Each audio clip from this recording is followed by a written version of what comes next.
Howdy ho, and welcome to GameFace episode 14, our big E3 preview. One thing I will say is if you are not excited for E3 after this episode, you should probably find a new hobby, because that's what this episode is all about. We're going to talk about a ton of games.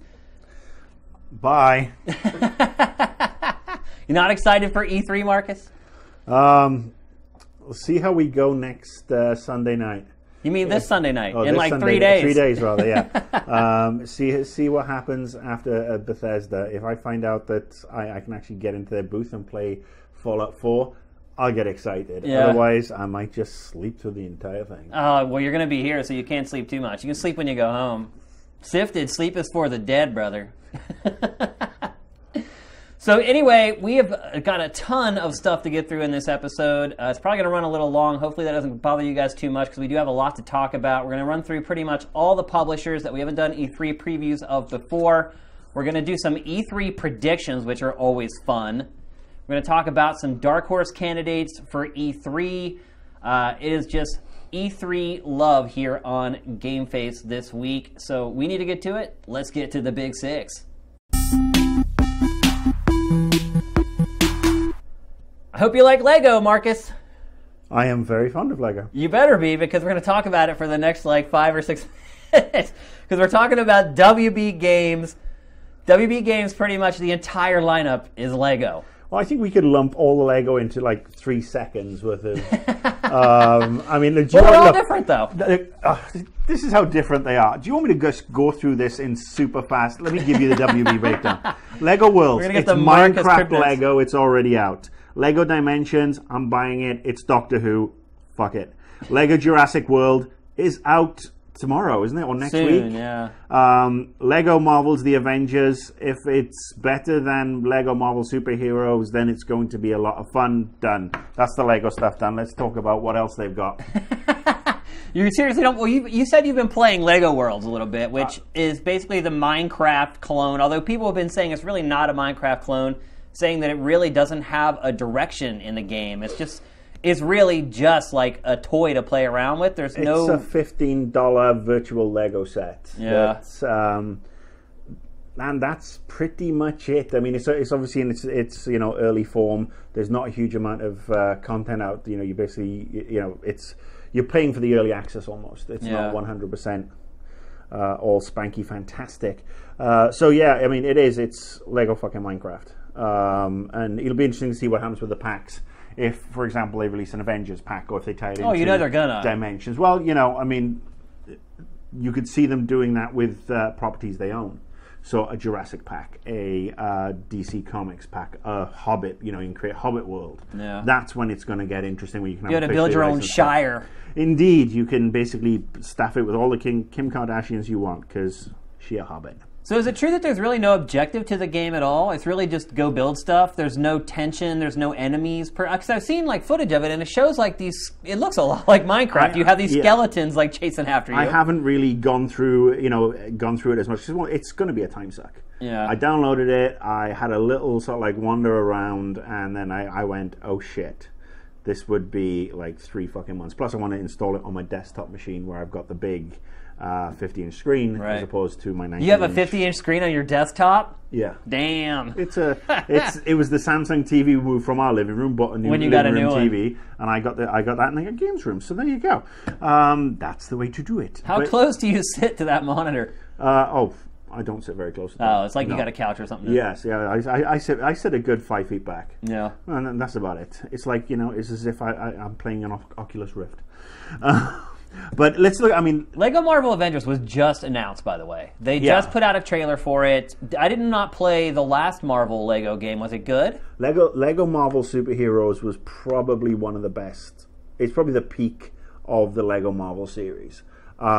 Since then, we had the Lego Batman 3, which really didn't scale the heights. It tried to do, it pretty much did what Avengers did, but it didn't really evolve anything forward. Be interesting to see how Jurassic World does. Yeah. And this is the problem with Traveller's Tales. I mean, they're a great bunch of lads down there.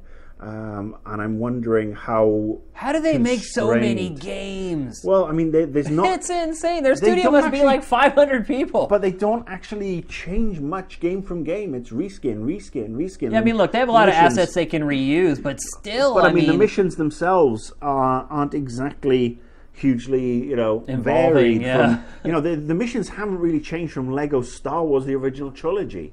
I mean, look, the engine's been tweaked every iteration, but it still has some issues. There's still some stupid little frustrations that still plague the game. For example, you just blow something up and you got all these little studs to collect, and a cinematic kicks in, and that cinematic is unskippable. And then when it comes back, they're all gone. All the studs are disappearing, and it's the difference between you actually getting a gold brick at the end of the level or having to redo it. Yeah. And it's this. That's so stupid. It's schoolboy. It's so simple, and it makes me wonder how constrained these guys are by perhaps So maybe they are making too many games. Well, no, with just the limits WB puts on them is like to churn this stuff out that they can't really evolve it. So we'll see. Dimensions is the one that's going to be really interesting because obviously it's the toy line.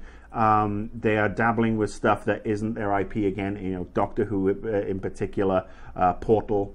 And it'll be interesting to see if they just churn out a generic standard Lego game with a Doctor Who IP or with a Portal IP or with Back to the Future or Ghostbusters. It's going to get long in the tooth. I mean, they released The Lord of the Rings and The Hobbit.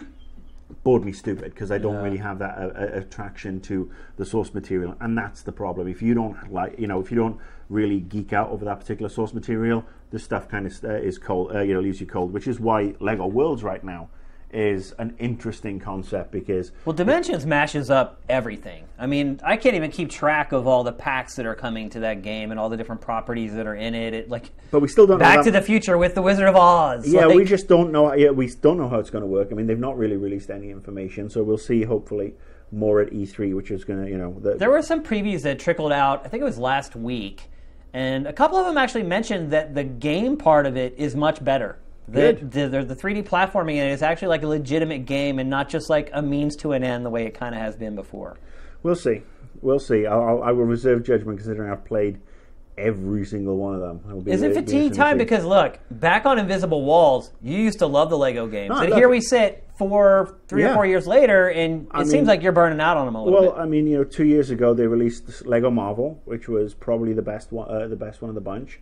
Lego Star Wars still remains a favorite. As I said, I mean, the DC ones haven't really scaled the heights. They haven't pushed it forward. So, I mean, it is franchise fatigue. When you're having a game every year or every 6 months now.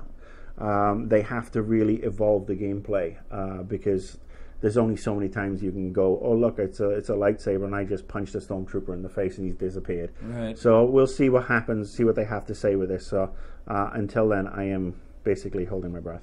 So obviously, Batman is WB's big game, but the caveat there is that the game basically comes out right after E3. Yeah. Yeah, on the way in on the subway station, I saw a whole bunch of posters. And I'm sure it's still going to be a big focus for them. I mean, if you go to their booth, it's probably going to be on the marquee, and they'll have bat figures everywhere. If they've got any sense, they'll be giving out copies of the game so we can go home and play. Because that game's got to be fucking finished now. Oh, for sure. It's got to be finished and in retail by now. Yeah, I almost feel like maybe they delayed it so they can try to milk a Game of E3 award out of the game before it launches. It wasn't much of a delay. Yeah, I don't know. I don't know what's going on with that. I'm looking forward to it 'cause it's Batman, but again, the last one kind of soured me. So we'll see how it goes. But Mad Max, that's their other big one. I'm not as convinced on Mad Max as a lot of people. Like, I know they showed it for the first time in a long time, like a month and a half ago, and a lot of the press were kind of freaking out over it and saying, "Oh my God, this is a game to look out for." But the more I see of that game, the less interested I am in it. I saw it 2 years ago at E3. I actually sat next to the PR person, and I said, that fucking game's not coming out for a while. Ever. Because it looked like a poor man's rage. Yeah. And we've said this before. So the new trailer, I mean, they're obviously trying to, they want to maximize the effect of the movie, which is obviously getting, intended. unintentional pun, which obviously, is a smart thing to do. I mean, people are saying, oh, we want was it Furiosa expansion pack, and why is she playable in the game, and all that sort of stuff. I don't know. I mean, the problem with and it's not a problem with the movie, but the problem they have with Mad Max is the movie, he was a side character. Right. This was Furiosa's, film. Yeah. She owned it. She decimated absolutely everything, and Mad Max was a sidekick. Whereas in the first 3 movies, it was all about Mad Max. Oh, for sure. So it'll be interesting to see how it goes, because I mean, they took away his car, and go watch the movie. It's actually really, really good. But yeah, I mean, where does this plug into the lore? That's the big question. Is it Mel Gibson Mad Max? Is it Tom Hardy Mad Max? Is it your own Mad Max? Is that even going to be, if this is a third Mad Max character, is it even that interesting? There's just something about this game that's just screaming jank at me. Like, I don't know what it is. I feel like I've developed this, like, sixth sense over the years of covering games where I can, like, kind of watch a game being played without even playing it and kind of figure it out. And there's just something about watching this game. It just, I mean, they sell it very well with the trailer and everything and the gameplay that they show, but I don't know what it is. I've got this weird feeling about it. A wise man said, just before we went on air, I don't trust it. Yeah. And that was Matt, by the way. Yeah. He's a wise man. So yes, I don't trust it. So there you go. That's Warner Brothers. More of the same. A lot of the same, yeah. I would not be surprised, just on the realms of out of left field, if they announce Shadows of Mordor 2. Yeah, it would be smart. It would be smart. Or, the Shadows of, I don't know, Hobbiton or whatever they're going to call it. I think they're hoping... Lego The Shadows of Mordor. I think they're hoping Mad Max turns into Shadows of Mordor, where it was this game that no one was really talking about. It was kind of flying under the radar. Then everybody got it, and they're like, oh my god. It's going to have to really, really pick up and impress. Yeah, I mean, it's got a ways to go, I think. All right, so let's move on to my most anticipated E3 preview ever. The press conference, or not so much a press conference, but the event that I will be lining up for absolute hours to get into in an alternate universe. It's the Nintendo E3 preview. Da da da da. Ding ding ding ding ding ding ding ding. And that's as cheerful as I'm going to get. Shane, look, I know you're actually more excited about the Lego stuff, the Nintendo stuff than I am. And you kindly provided a list of games that you think we're going to see. I thought it might help jog your memory a little bit, Marcus, because I knew it was up there. I just needed to pull it out. Yeah, I mean, there's so many titles out here that just scream, play me, play me, scream play Marcus me. Beer. Yeah, they do. I mean, let's start off with Yoshi's Woolly World. And look, if this is the list of stuff that comes out, it's a strong list for the Nintendo fan. You think it is, though? I think for the Nintendo fan, and it just depends on one caveat. If this stuff makes it within the next 12 months. Yeah. I think all this stuff is going to make it, except for maybe Zelda. They can announce all this and say, oh, this is all coming, and you're going to have this, and it's going to be awesome. But they might not put a release date on it, and we might not be playing it until the Wii U 3. Well, here's the weird thing about Yoshi, is that the game is actually coming out in other territories not long from now, and then they're holding it until the holidays in North America for some weird reason. So the cat's going to be out of the bag. People are going to import the game from some other territory and play it. We're going to know pretty much how good this game is in the not-too-distant future, which could really be a bad idea for Nintendo, because if the game's not great, maybe they know the game's great, and they're counting on that positive buzz building for a few months from these other territories. But if the game is just mediocre, there's their Q4 game flushed down the toilet for North America, because people will be tipped off to the fact that it's not great. And in all honesty, look, I like the Yoshi games. But the last couple have been good, but they're not exceptional, and they're nothing really different. And, it's another side-scrolling platformer, because God knows the industry needs more of those. And God knows Nintendo needs more of those. Yeah, so, I don't know. If this is their big Q4 game, it's a little unnerving. But, in all honesty, I don't think it is their big Q4 game. I think their big Q4 game, and maybe I should have saved this for our predictions at the end, but I think their big Q4 game is going to be Star Fox, because it's the only game that they're showing at the show that even has a possibility of really turning in massive sales at the holidays. I mean, if they could get Star Fox done, and Retro Studios has been teasing stuff this week on Twitter, saying they have a new game coming to the show, And then there's rumors flying around that it's a frickin' Diddy Kong game. Like, look, I love Tropical Freeze as much as the next guy. Hang on, I'm the next guy, and You're I have the no next interest in Tropical Freeze. I don't know. Is Matt the next guy? Do you? No, see, the next guys do not have any interest in Tropical Freeze. It was a good game. It was a great game, actually, as far as side-scrolling platformers go. But Retro, they need to let Retro work on either a Metroid or a new IP. Maybe Nintendo's learning its lesson with Splatoon, which is a huge success both here and in Japan and in Europe. In the NPTs. Yeah, it's doing great. Fair so dues. maybe they're finally going to figure out that, hey, maybe we should actually come up with some new IPs and some new characters. It's Nintendo. One step forward, 4 miles back. I would be really, really disappointed if Retro's new game is a Diddy Kong game.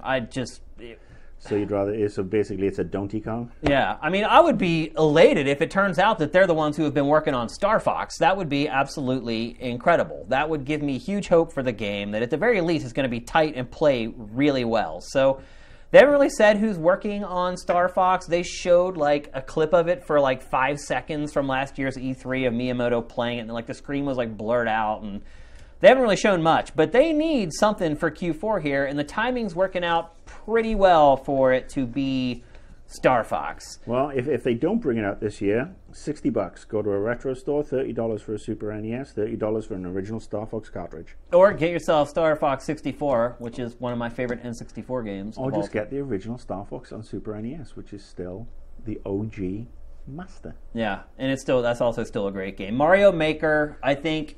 I'm not all that excited for this game, but I think that game's going to sell really well. I think it could turn into another one of those like phenomenon things where Nintendo seems to have an innate ability to just manufacture out of nowhere. I think that might be a big game for them. I'm pretty excited for it. I mean, building your own 2D Mario level is kind of one of those dream come true type things that I think will resonate definitely with Nintendo fans, but I also think it has the ability to... Will you then be able to upload these levels and share them with other ones? Yeah. So cue bunches of cock levels then? Oh, pretty much, yeah. That's probably exactly what's going to happen. And the flagpole goes up between a big pair of boobs. Yeah. Yeah, well, the way Nintendo is, they'll probably hire an army of people to manually look at every single level that's uploaded before it's allowed to go live. Because do you realize that Nintendo does that with Miiverse? Literally, every post, drawing, whatever that you do in Miiverse, a human person, well, that's is looking when at the that. Miiverse first happened, everybody was running around drawing cocks on everything. Yeah. I mean, you think about... It wasn't me. I didn't do it. Imagine if Facebook had to manually moderate everything. I mean, that's what they're doing with Miiverse. It's a social network with thousands or maybe a million people on it who are all posting drawings that they draw, and somehow they're all getting vetted before they go up. I've actually read some things where some people have found this very specific time where Nintendo switches shifts with their moderators, and they're able to slip stuff through for a couple hours. It's crazy. Oh, Exactly. Yeah.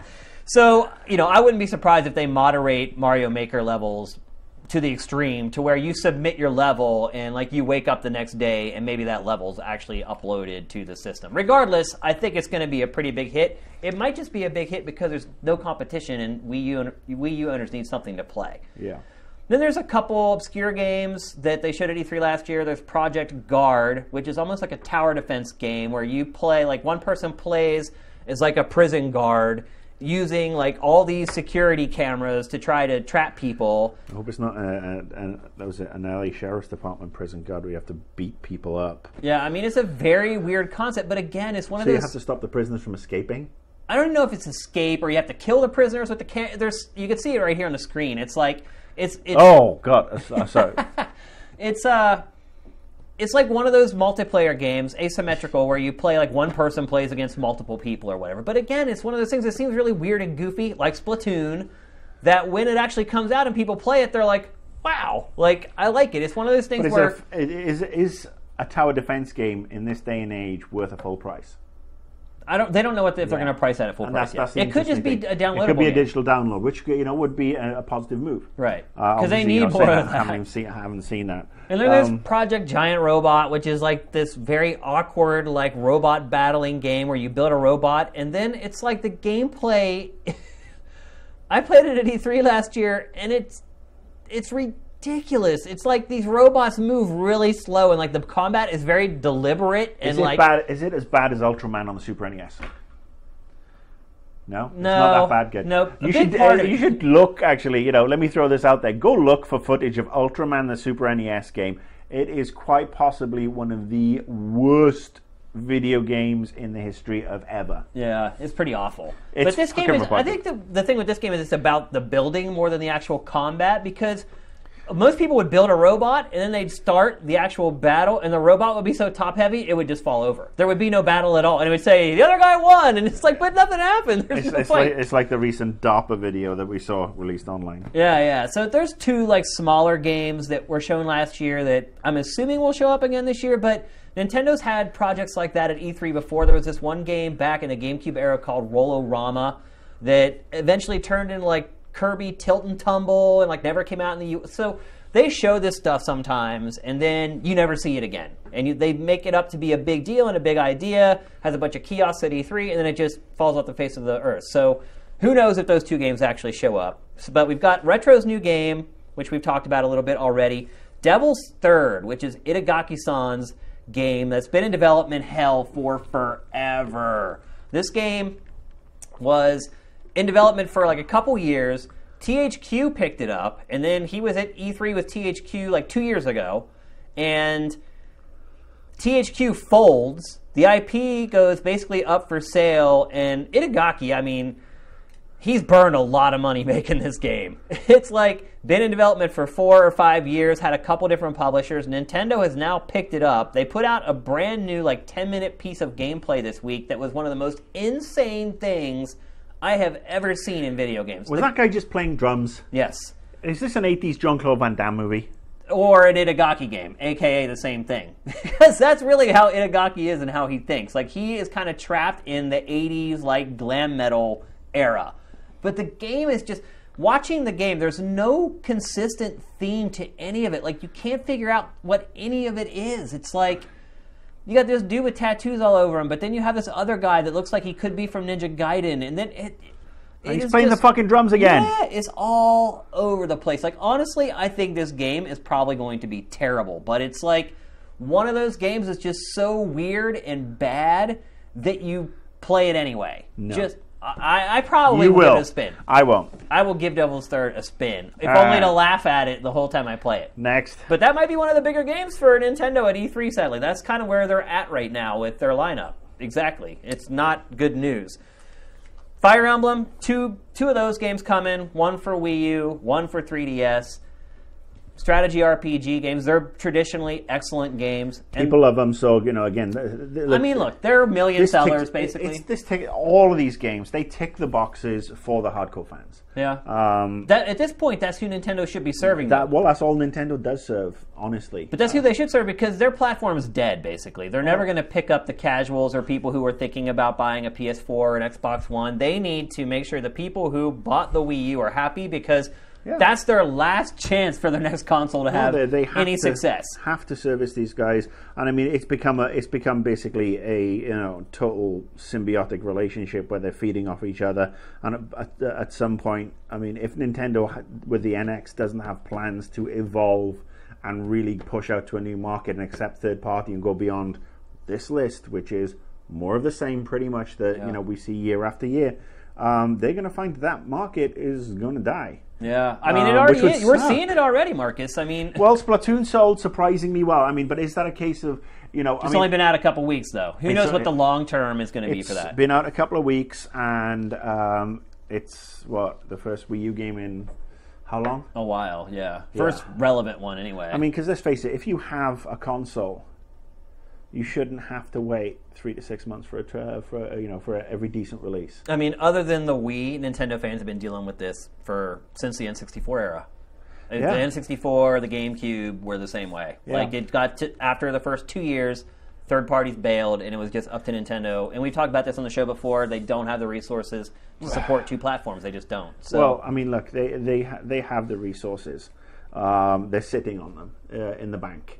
And they have the resources. You mean spend some of their money? Spend some of their money to get the third parties working with them, and the third party. I mean, that could be a Wadi just trying to save his ass, though. Well, look, if you have an Xbox One and you're thinking of buying a second console, what are you going to get? A PS4 or a Wii U? I think some people would get a Wii U, but they have to have that kind of... What's the percentage? I'm thinking of those people... 95% will go for a PS4. I don't think it would be that high. I don't think it would be that high. Oh, I think 95% would go for a PS4. I don't know. I think so. Sony. Well, I think if you flip it though, let's say they have a PS4 already, which is more likely. If they have a PS4, they'll go and get And then if they're deciding between an Xbox One or a Wii U, I think the average would be higher for the Wii U, for example. Possibly. I doubt it. I don't think it would be. It may be. 80 out of 100 will go for an Xbox One. Yeah, I mean, look, the Wii U's done. Like, they're just trying to hold on here until they can get the NX out. And, we should probably talk about that, too. The fact that they're saying that there's going to be no NX information. I'm starting to wonder, too, if Nintendo isn't setting everybody up for surprises. They've said Zelda's not going to be there. Who cares? They do this every But people do care, Marcus. year. It's Nintendo. People care about seriously, it's Nintendo every year. You just nailed it. It's Nintendo every year. That's their motto. Same shit, different calendar year. They will do the same shit like, we're not going to talk about it. Oh, but now we have a tease. One last thing. Oh, yes. One last thing. Do you remember the one last thing? Wii Music. Yeah. I remember that very well. And people are like, I wonder where Cammie Dunaway is right now. Remember her? I hope Cammie Dunaway is relaxing on a fucking beach. She deserved it. She was a flash in the pan for Nintendo. Well, I mean, look, she got a lot of shit, but she, at the end of the day, she deserved it though. Look, I interviewed her one time after their press conference, and it was one of the most uncomfortable things I've ever done as a journalist because she did not know anything. Like, if it wasn't... She's perfectly qualified to work for Nintendo. I'm sorry, Nintendo is fucking Reggie. And if you have no Reggie, there's nobody else for Nintendo. There are. There totally are. Who? The whole treehouse. All those people are great. They all know the games inside and out. Their head of marketing... Look, after Cammie left, they started having me interview somebody else. And I started talking to their head of marketing every year. And he knew his stuff, man. Like, he and I would sit there, we'd do the interview, we'd stop it, and then we'd keep talking for another 20 minutes. That's when you know somebody knows games. They're all on the Kool-Aid. There are people there at Nintendo that know games. They need outside blood. Yeah, I mean, it would help. They need a radical infusion. They need to sort of like chop down the fucking treehouse. But are people just shred it? Are people just going to come in and say, "Hey, you should be like everybody else"? Because I don't think that's the right strategy for Nintendo. Well, no, you don't have to be like everybody else. But you look what Sony did with the PS4. I mean, they looked at what the mistakes they'd made on the PS3. They rectified them, and they didn't lose their soul over it. Yeah, they still have I would say on the hardware out. front, I agree with you 1,000%. They need to bring somebody in to work with them on the NX hardware. Yeah, to make sure that they don't end up flying down some random path. Yeah, and they don't need to continually. It's like, all right, well, we've got an Assassin's Creed and a Batman Arkham Asylum, and we got a Fallout, and we got this, and all this is coming to the same one. So you now have 3 choices.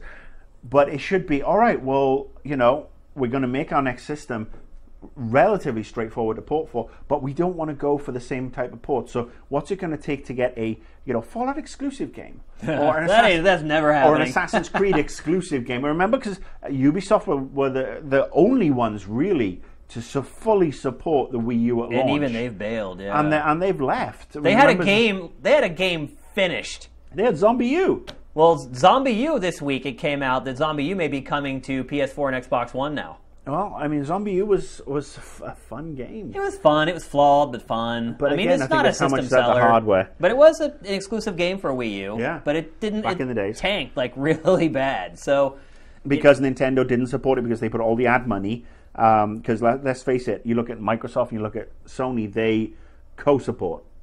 And they put money down for exclusives. They do, yeah. And Nintendo was the last time I remember Nintendo doing that was Bayonetta 2. Yeah, Bayonetta 2, they basically stepped in because nobody else would publish it. Like, Sega had said no, and a bunch of other publishers had said no, and they stepped in. And, Bayonetta sold like crap, so it was a terrible decision.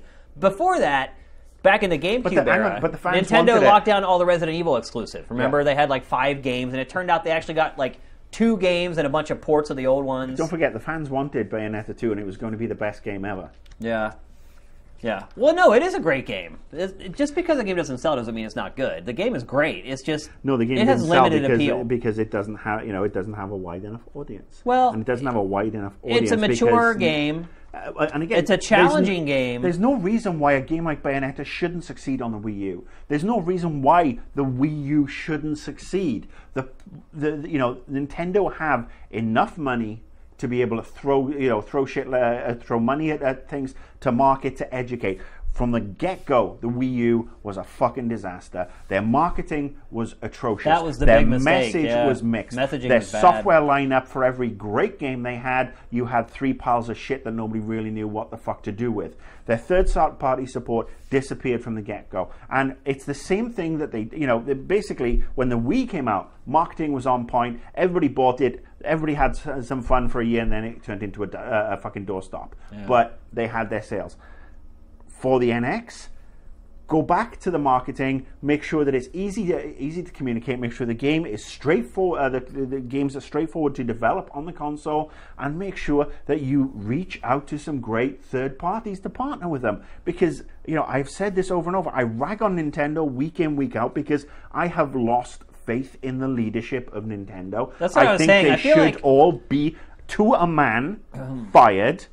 I think they need to get some new blood in, somebody who can combine the amazing old school Japaneseness of Nintendo and bring it kicking and screaming into the 21st century. Splatoon might be... You get that vibe from Splatoon. It might be, somebody pulling their finger out the dike, and Splatoon's that bit of water coming through. Yeah. And maybe the dam will crack, and we will get a bunch of these things for the NX. And that will be fantastic. But gamers cannot survive on Mario alone. Yeah. And no matter how many times Reggie skips out on stage at 19 feet 6 inches and whatever he is, and does the Reggie dance and says, "Oh, and one last surprise for you," after going like this and saying, his body can only be ready so many times. Yes. Are you ready? I'm ready for E3, and now we've got this. And the Wii has now sold X, Y, and Z, and the Wii U is doing this, and the 3DS is because we're at Reggie in his hands. I mean, seriously, if you put a straight jacket on that man, I think he would go nuts. But we need more than Reggie. I mean, look, he's a nice guy, but... Well, here's the thing. He's not pulling the strings. Well, he's a puppet. Nintendo Japan is the one. The reason he's doing working this Reggie. Because he's got the strings. Right. Yeah, I mean, he needs to go Ultron on their ass. That's what Reggie needs to do. I tend to agree with you, though. Like, as much as I respect Iwata-san, I think you may be right. I think it may be... And I also feel like some of the decisions that he's making are purely to save his job, and they aren't maybe necessarily in the best interest of Nintendo. I feel like they've stopped taking the risks that they need to take, particularly where they're at right now. Like, there's nowhere to go but up, man. Like, 9 million consoles sold so far. Like, it can't get any worse. Well, I mean, they need to be thankful that they cottoned onto the Amiibo, and the Amiibo is selling like fucking crazy. But they can't even execute that because of the shortages supply and stuff. Constraints. And that's the thing; they make it so difficult for people. People then go to third-party sellers. So Nintendo's not even seeing the value of that. Yeah, you're right. It's stupid. Yeah. But so let's wind up Nintendo. There's a couple more games to mention. Xenoblade Chronicles X. Previews for that have been mixed. It's out in Japan. A lot of people have been importing it from Japan. Some people say they really like it. A preview went up this week that the person said it was incredibly boring, who admittedly said they weren't a huge fan of the last Xenoblade game. But it's not getting overwhelming praise, I guess is the best way to put it. It did review very well in Japan. It's a massive... Let me guess, Famitsu? Yeah, of course, yeah. Which reviews everything very well. Yeah. But at the very least, it is going to be an absolutely massive game that will keep Wii U owners busy for at least a month or two. They're saying it's up to 100 hours of gameplay you can get out of the game. So at least there's some value in that. This will be its last hurrah, its last E3. Super Smash Brothers, there's a special press conference happening Sunday, I believe it is, for Smash Brothers with the creator from Smash Brothers. They're introducing the new Smash Brothers character, Shu. Yeah. And that's a Chim Pokemon reference for everybody. I mean, you're probably right. It probably is like a new character or something like that. I don't know if I'd even recommend people taking the time to watch it live, but I'm sure some Smash fans will. I'll be in the pub. And then I think their ace in the hole may be a Pokemon fighter called Pokken Tournament. Okay, I was wondering what that was. It's a Pokemon fighting game but it's actually being developed by Namco Bandai. I guess now we have to call them Bandai Namco. But yeah, it's a fighting game. It's like Smash Brothers, but it's only Pokemon characters. And I don't know if you probably don't know this, but in Smash Brothers, like most of the Pokemon characters are like support characters. They aren't actually main characters you can play as. They're like sidekicks who come in and help you out from time to time. Yeah, like there's Pikachu, and there's a couple that you can play as main characters, and Mew, but most of them just kind of show up and like do one attack and then disappear. So This is a fighting game purely from Pokemon, which, in all honesty, could be one of these games that come out of the show that a lot of people are talking about, and no one's talking about it right now. People are very, there's a lot of Pokemon fans out there. So, got to get them all. Overall, I don't know. Nintendo's in a tough spot, and I don't see anything coming out of E3 that gets them out of it. I mean... What time's that thing on Tuesday morning? Like around 11, I think it is, on Tuesday. Yeah, I'll be in the pub. It's not too early. I think it's like 11 because it happens and then the show basically kicks off like right after they wrap up. And don't they have the World Championships as well? Yeah, like the Nintendo... I still don't understand really why they're doing that, to be honest. Like, yeah, they're giving Fred Savage a job or something. No, he didn't make it. He actually did not make the cut. Fred Savage didn't make the cut. He tried out and he did not make it, yeah. What's the world coming to? Shame on you. Well, it's good. At least the competition was legit. They didn't just like shoehorn him in there, even though he wasn't good enough to make it. Let's talk about some proper games. What's next? Okay. So, next up, we're going to talk about something that we talked about right before the show, the publisher that you believe, Marcus, has the best lineup at E3. For me personally. And that is Bethesda. Yeah, because they tick my boxes. Yeah. Well, Fallout is all it takes is Fallout for you, right? Well, I mean, Fallout, we'll get to Fallout, but let's look at some of the other ones. I mean, Doom 4. Classic franchise. I think it's actually just called Doom, but I keep calling it Doom 4 just so people know what the hell you're talking about. The new Doom. Yeah. The redoom, if you will. Noom with a view. New Doom. That, is enough to get this old school PC gamers, hairs tingling. Doom 1 and Doom 2, still classics. Yeah, for sure. Doom 3, bless. Doom 4, yeah. Hopefully Doom 4 is a little better. But yeah, the new Doom, I mean, it's going back to the beginning, and it's since the Bethesda and since they acquired id, I think we're starting to see the benefits, because for the longest time id was a great engine company waiting for a game designer. Yeah. After they lost Romero and some of the other ones, and now they have some great game designers. Well, Carmack's gone now. Yeah, Carmack's gone too, but they have the engine and they have some great designers. So I'm looking forward to seeing. Doom 3 doesn't count in my book. I'm looking forward to seeing what Doom 3 actually reviewed really high when it came out. I don't know if you remember or not, but man, people were all over that game. I didn't get to. It's so funny because I didn't get to play it when it came out because I was working at GameSpot at the time. And I was just overloaded with games. And I went back and played that game like a year and a half later, and I was like, what? No, Doom 3 came out when you were at G4. No, I was at GameSpot. No, you were at G4. You know real? why? Because that was the first game we reviewed when we moved to LA. Because it came out the same time as Fear. Oh, you're right. And Fear killed it. Yeah. But yes, Doom 4. So yeah, fresh start. Looking forward to it. Dishonored 2.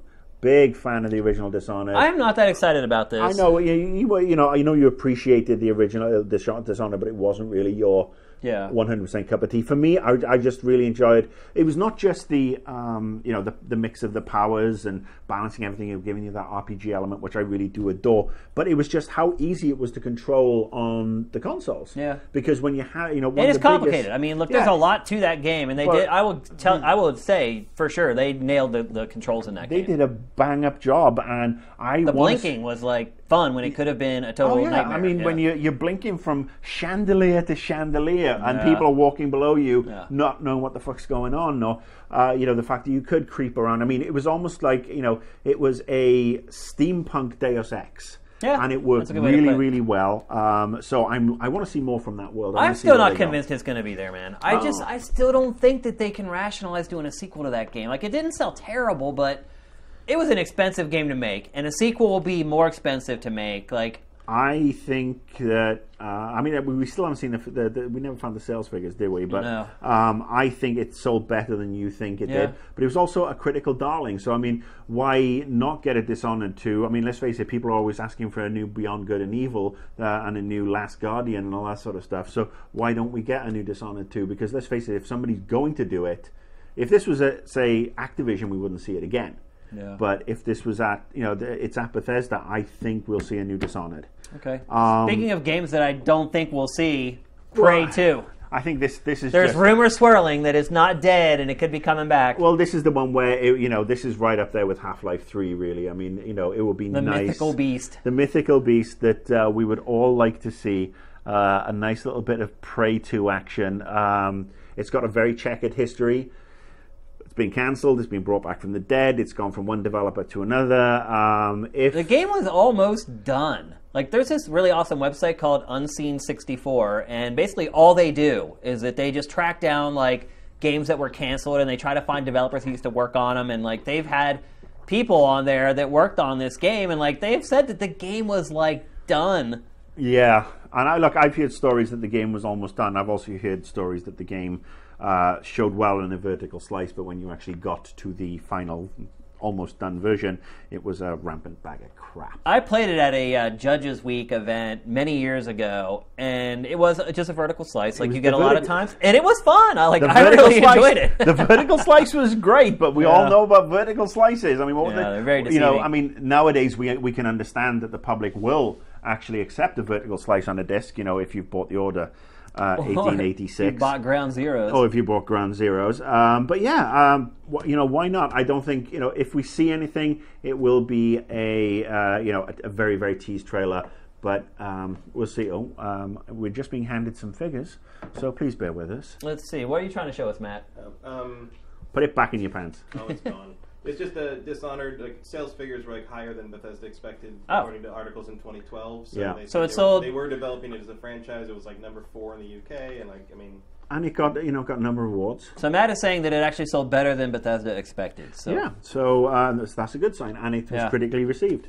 And I'm not going to bet against Marcus on this one. Okay. And let's face it, I just hope that they put a reference into Press Sneak Fox. Yeah. Look up Press Sneak Fox. It was awesome.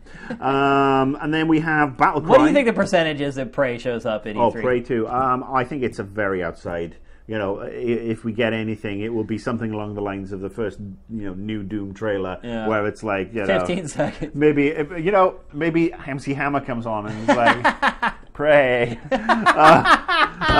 which would be actually. That was a good one. You've got Prey 2 if you pre-order it on Kickstarter. No, you got Prey 2 day. You've got Prey 2. Prey 2 day. Yeah. Anyway.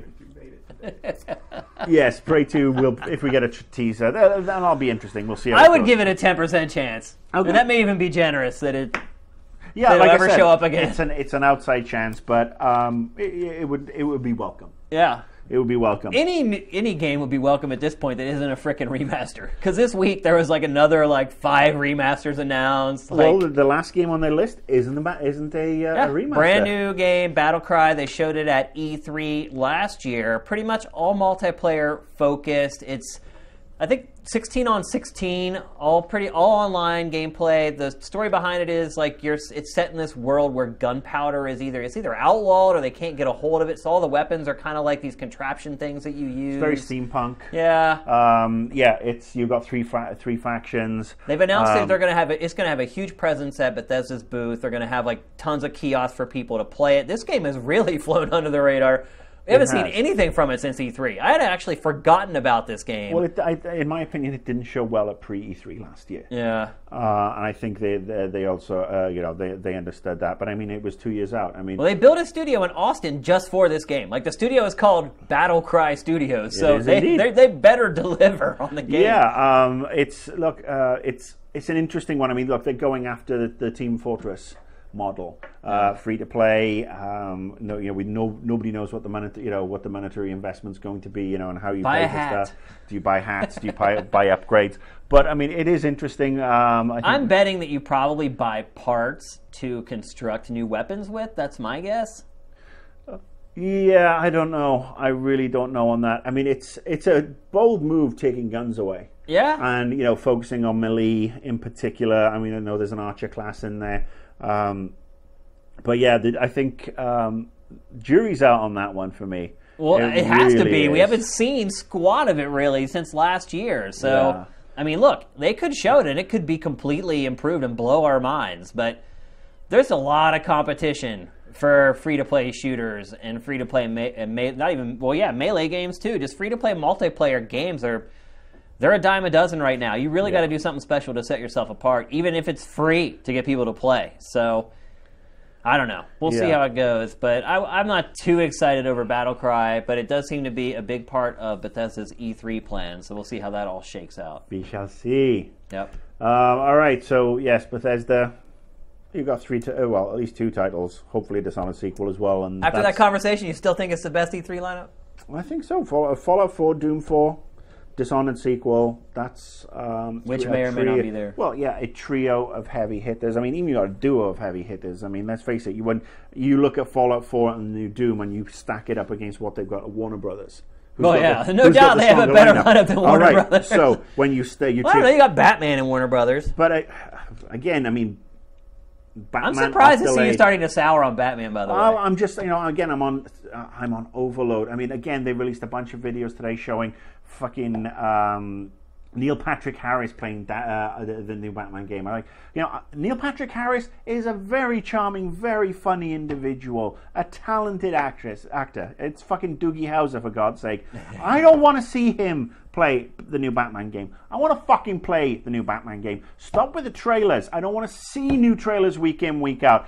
Fuck off. Give me the game. Whoever's in charge of, whichever marketing person, and unfortunately there are several dozen of them pepped throughout this industry. I have worked with at least one of them who decides to say, yes, more trailers, more trailers, more trailers. They should be taken out to a room, tied to a chair, have their eyes stapled open, and be forced to watch every single trailer ad nauseum, ad infinitum for a fucking month, and I guarantee you we won't have to put up with the shenanigans again. We know the game's coming out. It's impossible to miss. Stop wasting our time. Do you think it will hurt its sales, though, having so many pieces of media released for it? Well, people are getting sick. I mean, just look at it. I mean, there's fatigue, for sure. You get to a tipping point. You look at Watch Dogs. Yeah. Watch Dogs got a hefty delay. Ubisoft does that with every game, though. But, I mean, it got a hefty delay, and then it got hit, and then it was like, after having all these fucking videos, and then we went to get more videos because there was the new delay, and it's like, just like, look, it's Batman, it's coming, buy it. That's your fucking marketing strategy. And that's why I was paid the big bucks. So yes, Bethesda, I still think they have one of the strongest lines. Thank you very much. But let's talk about a presser that's already occurred. It occurred today. It oculared. Oculared. It oculared earlier today. When we're not going to give it any short rift. A short shrift. Sure, yes, indeed. Oculus E3 presser today. Yeah. Really long one, too. Yeah, really long one. I mean, I saw bits and bobs because I was at Griffith Park Observatory today. I was looking up in the sky. In nature. Wonderful. And this is like stars and everything. But yes, we saw stuff. And the big announcement, the one that is really going to push the Oculus Rift above and beyond anything else out there, is the news that you can stream your Xbox One games to the Oculus Rift. And not only that, we saw the video presentation, which was totally mind-blowing. You're getting the sarcasm, I'm hoping. That when you're streaming an Xbox One game, you are in you're sitting on your couch. It's hard to even explain. Yeah, you're sitting on your couch in your living room in real life. You put your Oculus headset on, you got your Xbox controller, you're streaming the game from your Xbox One to your controller. And what you see in the actual Oculus-y thing is you sitting in a room looking at a big fucking screen. Yeah. Genius! It's fucking meta. I mean... It's beyond meta.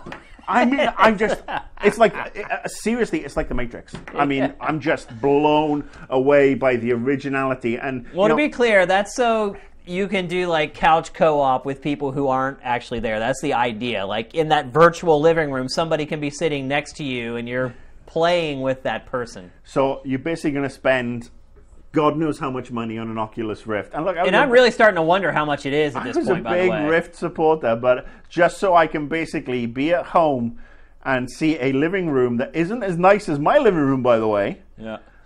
Stream an Xbox game. So, yeah, I mean, Oculus Rift, which you thought PC, amazing high-end graphics and involved worlds. The lowest PC in a box you can actually get right now is Xbox One. So yeah, I'm going to stream those games into my very expensive headset so I can go over here and look at a fucking avatar of somebody like him. Yeah. Really? That's your killer app? Oh, actually, that's not the killer app, is it? The killer that's just app. One of the killer apps that they brought out today. What was the other killer app? Well, they announced a bunch of stuff today. Let's get haptic. haptic. Oh, the touch. Yes, that's the buzzword. Anybody who's read Ready Player One will know what haptic gloves and a haptic bodysuit is. And so he said to me, they got this haptic touch. And I was like, really? Tell me more. And then he told me. Yeah, so it's just like these, they're almost like, I don't even know how to explain what they look like. They're like, go look online. They're like oval things that go around your fist, and they have analog sticks, analog triggers. They say it has like haptic-like feedback in them. Basically, it allows you to control virtual reality games without tying up your fingers and your hands as much. So you can still emote. You can wave in games or give the thumbs up or flip the bird or whatever. And look, go look for a picture of the touch because looks like a cock ring. It actually looks like two cock rings with a little sort of like nubbing stimulator type thing here. It's very 50 Shades of Grey. So you put your hand in the two cock rings and you can go like that and you rub the ring and you can go. It's not even a fucking glove. I mean, seriously, put on a glove. Yeah, let us pull on a glove. How cool would that be? So we can have the feedback. Well, these things do look pretty cool. I think, at least. You don't think they look cool? They look like 50 Shades of Grey cock rings.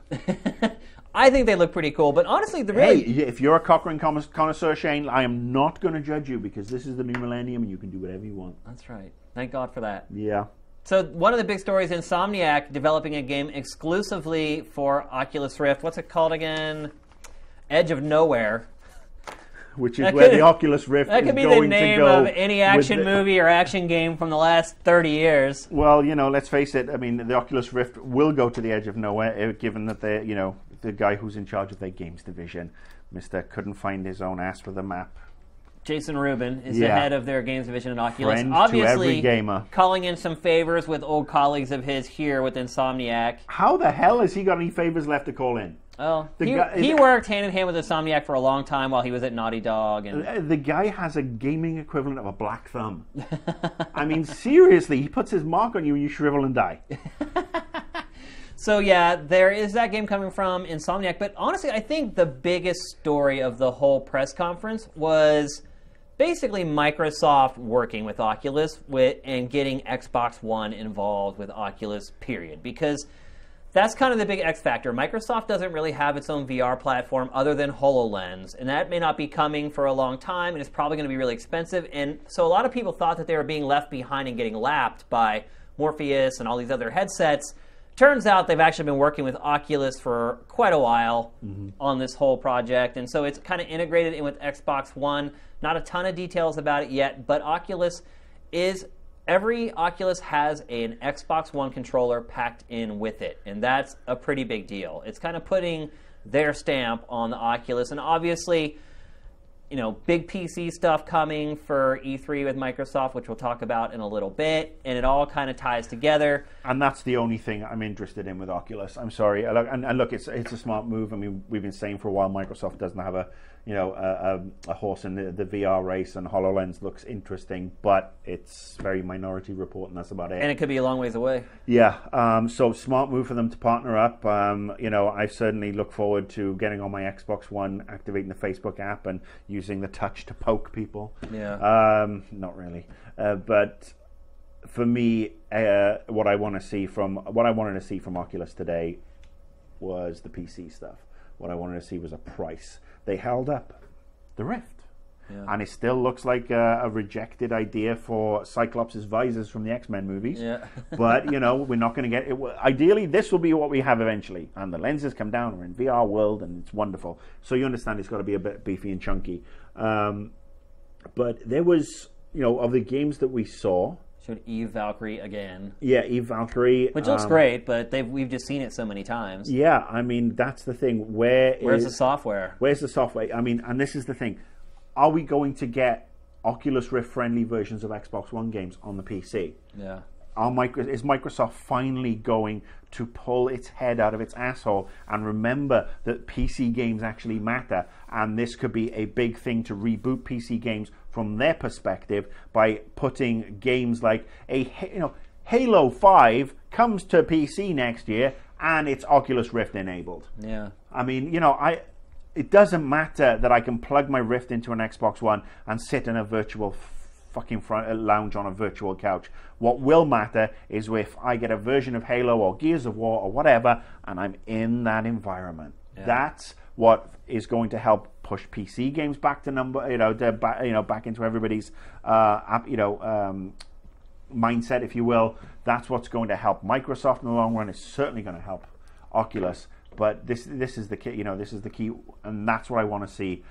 But I don't think we'll see that from E3. No, I don't either. Because it's the Xbox press conference. Yeah. It's not the Microsoft press conference. Well, I don't know. No. Honestly, my biggest concern, and we'll close up the Oculus topic with this, is the price. Because a few weeks ago they came out and they said, okay, all-in price, $1,500. And they're like, that includes the PC that you need to run it plus the Oculus. And I was like, that already seemed a little high to me. I was like, oh, okay, like, that seems crazy. Well, then this week, they put out the minimum specs for Oculus, and they were, like, really conservative and low. And I'm thinking to myself, I'm like, those minimum specs, I could build a PC that would do that for probably, like, $600. I'm not even exaggerating. Like, literally, case, fan, everything. Like $600-$700 max. Oh, I think those specs. So they're saying $1,500. That's an $800 hole right there. Like, how much is this thing going to cost? Yeah, we'll see how this one goes. But I mean, those specs, I could probably run that on my Razer Blade. Yeah.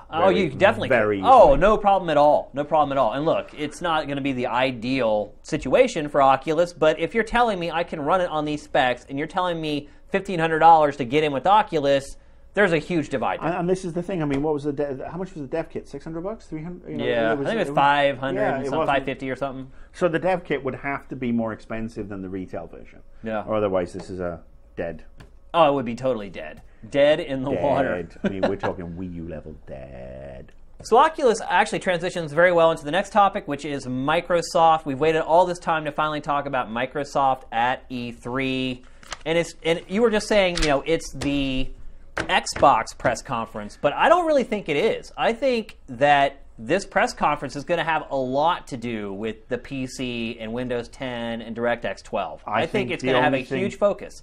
The only thing, dear Shane, I'm holding his hand here because your hands are cold. My hands are always freezing in here. God. So the only thing it'll have is that you can stream shit to your PC. No.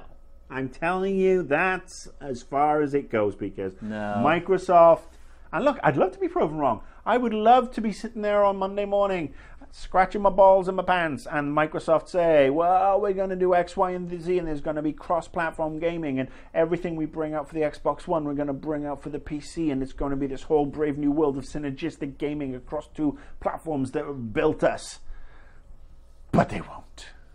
I think there's going to be some PC, Windows 10, DirectX 12 focus in their presser. Now, it'll basically be, this is a PC. It's running Windows 10 and DirectX 12. You can stream your Xbox games to this. Now, let's go back and look at Fable Legends. I wouldn't be surprised if they did something where they almost do like a split screen comparison and say, okay, here's Xbox One at launch.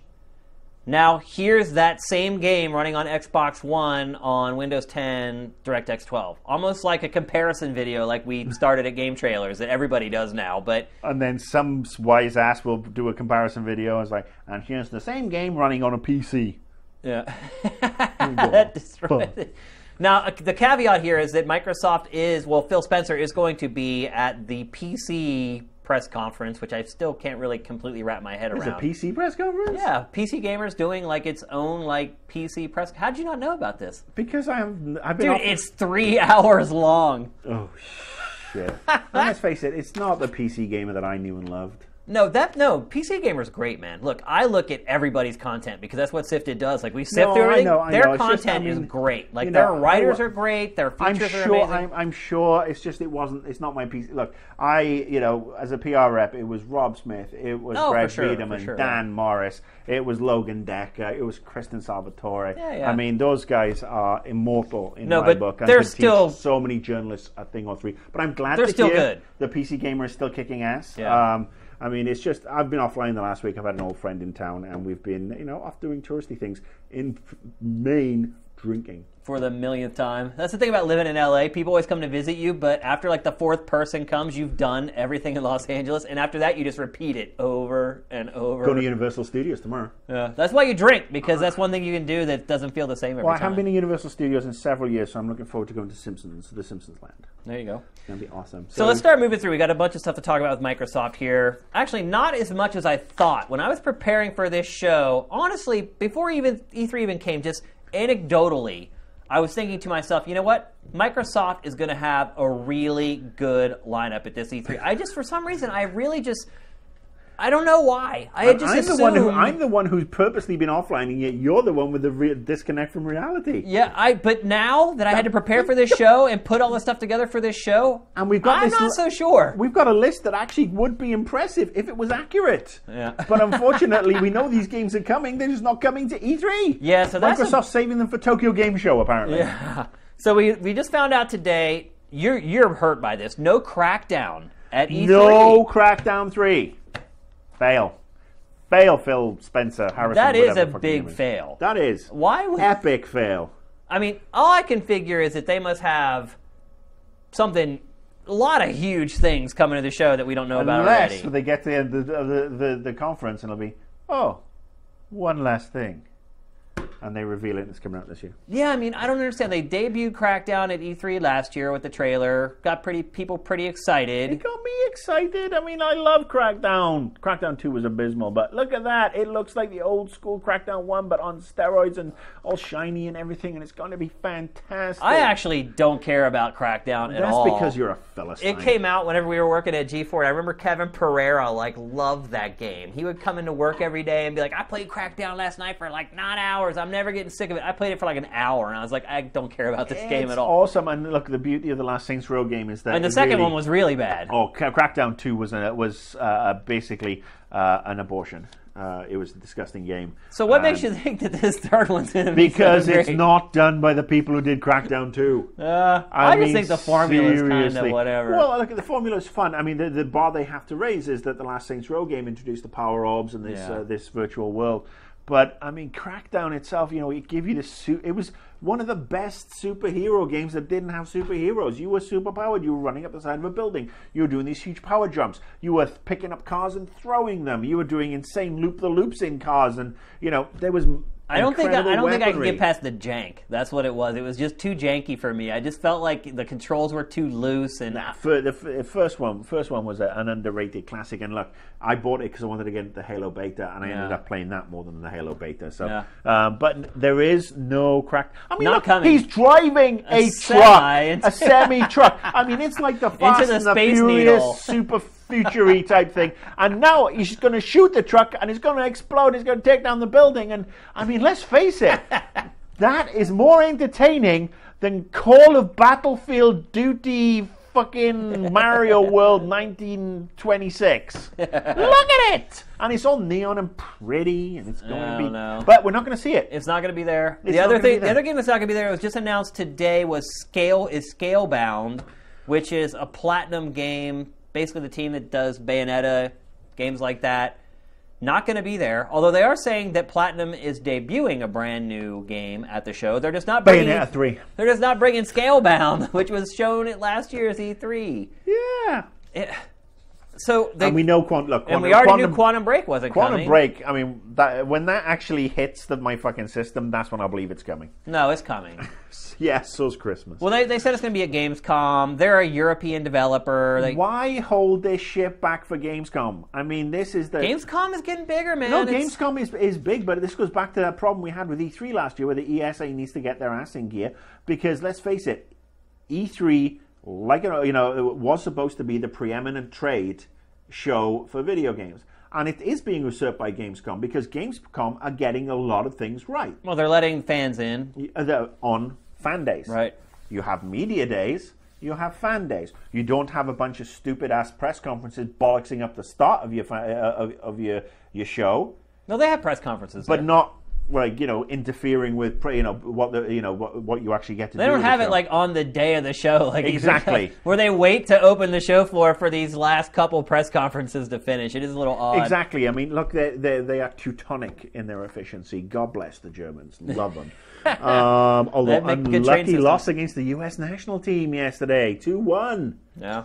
Booyah! Yeah. Anyway, yes, I digress. But yeah, the ESA need to get the thumb out their ass regards to that. So we talked about games that aren't coming. Let's talk about games that are coming. Halo 5, obviously a huge deal. It'll be their big game of the show. I don't know if it'll be anybody else's big game of the show. Game Informer this week unveiled a bunch of new information about the campaign and how it all works.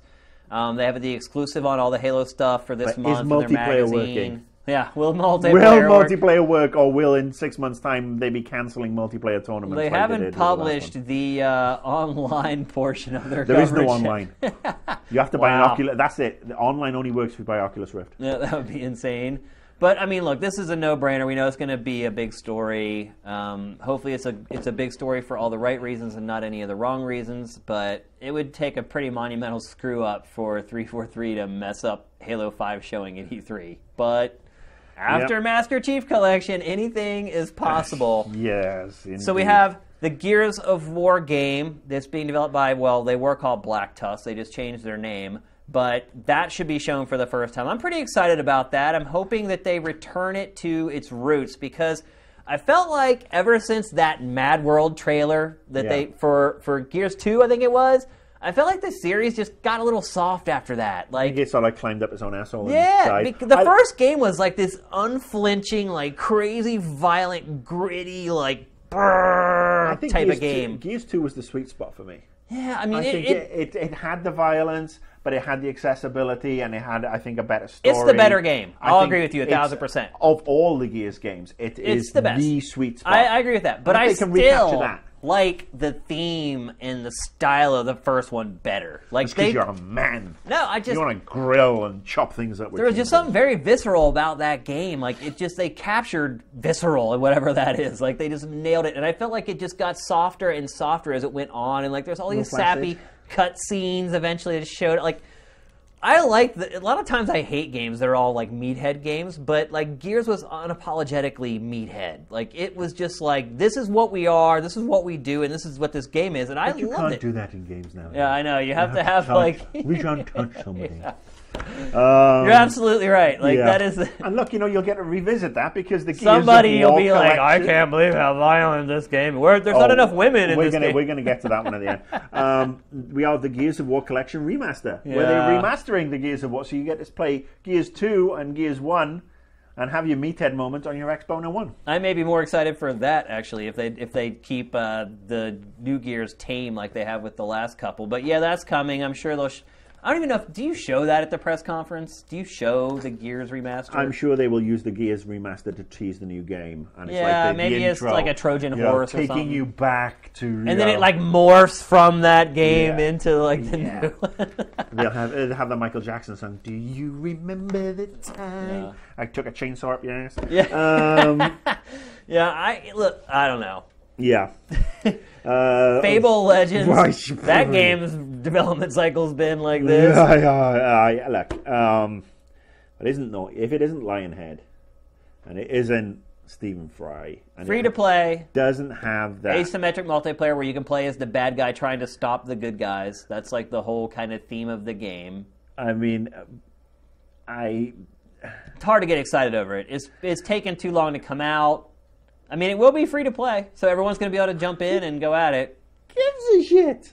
If it's not good, it doesn't matter if it's free, right? I mean, that's the thing. I would like to see a true Fable 4 that keeps its inherent Britishness, and that it is a quintessentially almost Monty Python meets Charles Dickens kind of world. You might get it, because I mean, we're ready to see Lionhead's next game. Well, Molyneux free Lionhead's next game. Molyneux free, so the game might actually ship on time, and it might actually have everything in it that they talk promised, about. Yes. And the first thing you do, you start the game, and your character appears at the grave of Milo.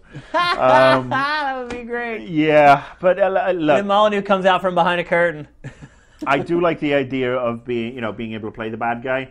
I just don't want to play against human beings because I fucking hate them.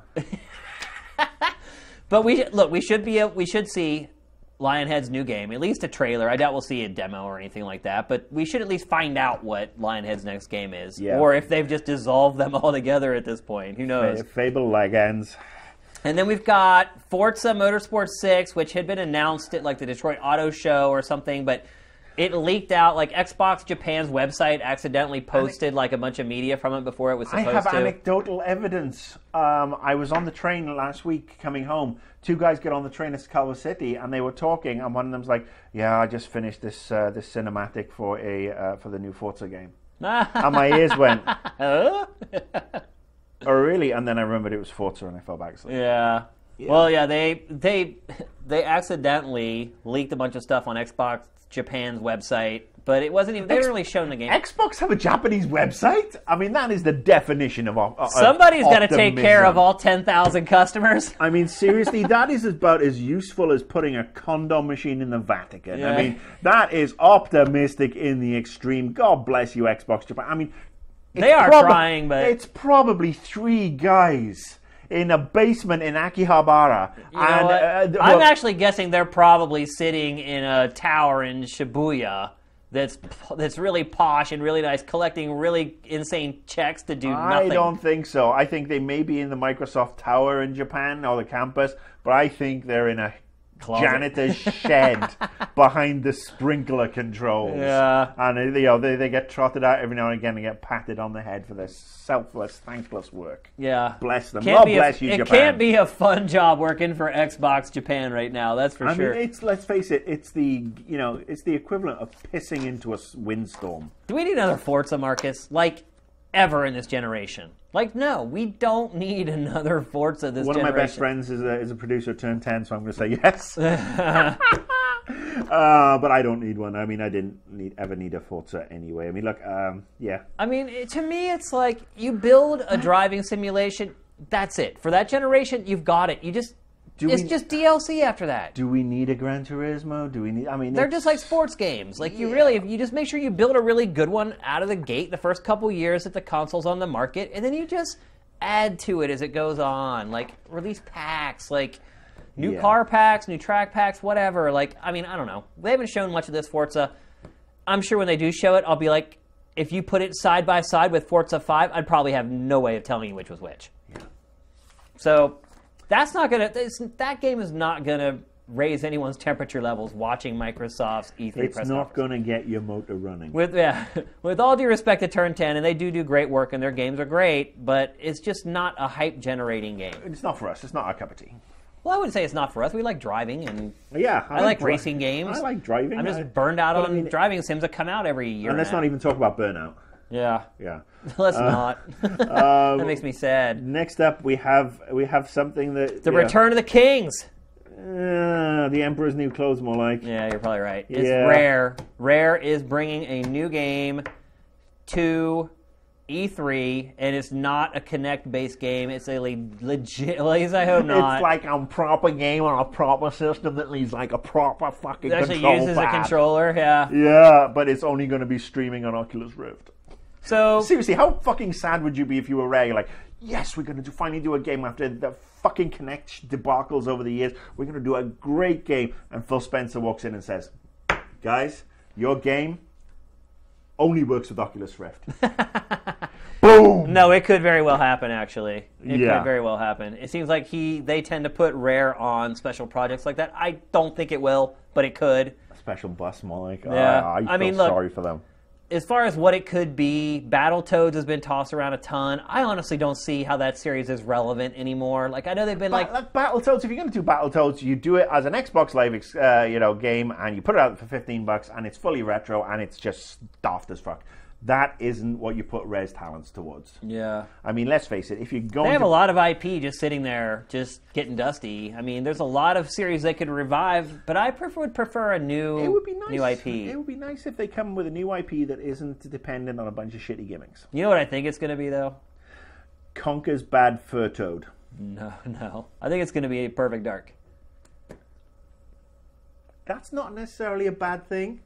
It would be nice to see Miss Dark come back. It would be nice to see she's not the version who appeared on Xbox 360. Yeah, because that was horrible. It really was. Yeah. But if they have been fiddling and futzing and they have a whole great new story, I could get behind some Perfect Dark action. Other IPs, I just feel like that's the one that's the most easily relevant now. Perfect Dark HD remaster. All right. Well, they kind of did that already, actually. But I think they'll do it again for this generation. That, again, wouldn't surprise me with all the HD remasters that are going down right now. Somebody just said new Viva Pinata. Oh, you sick bastards. I think Rare would be okay with making a new Viva Nolan Pinata. Elric, you sick boy.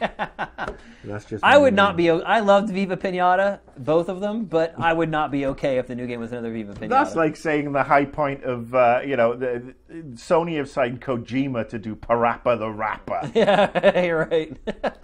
Chop, chop, kill, snark, snark! That's pretty good. The last couple things to talk about, really, as far as things that are known, is HoloLens, which we mentioned a little bit earlier. I don't expect to have a big presence. Maybe they do like a quick demo and show how it links in with their games so that people don't completely forget that it exists. Tom Cruise is going to Mission Impossible onto the stage and he's going to go, Xbox on and Kinect's going to work.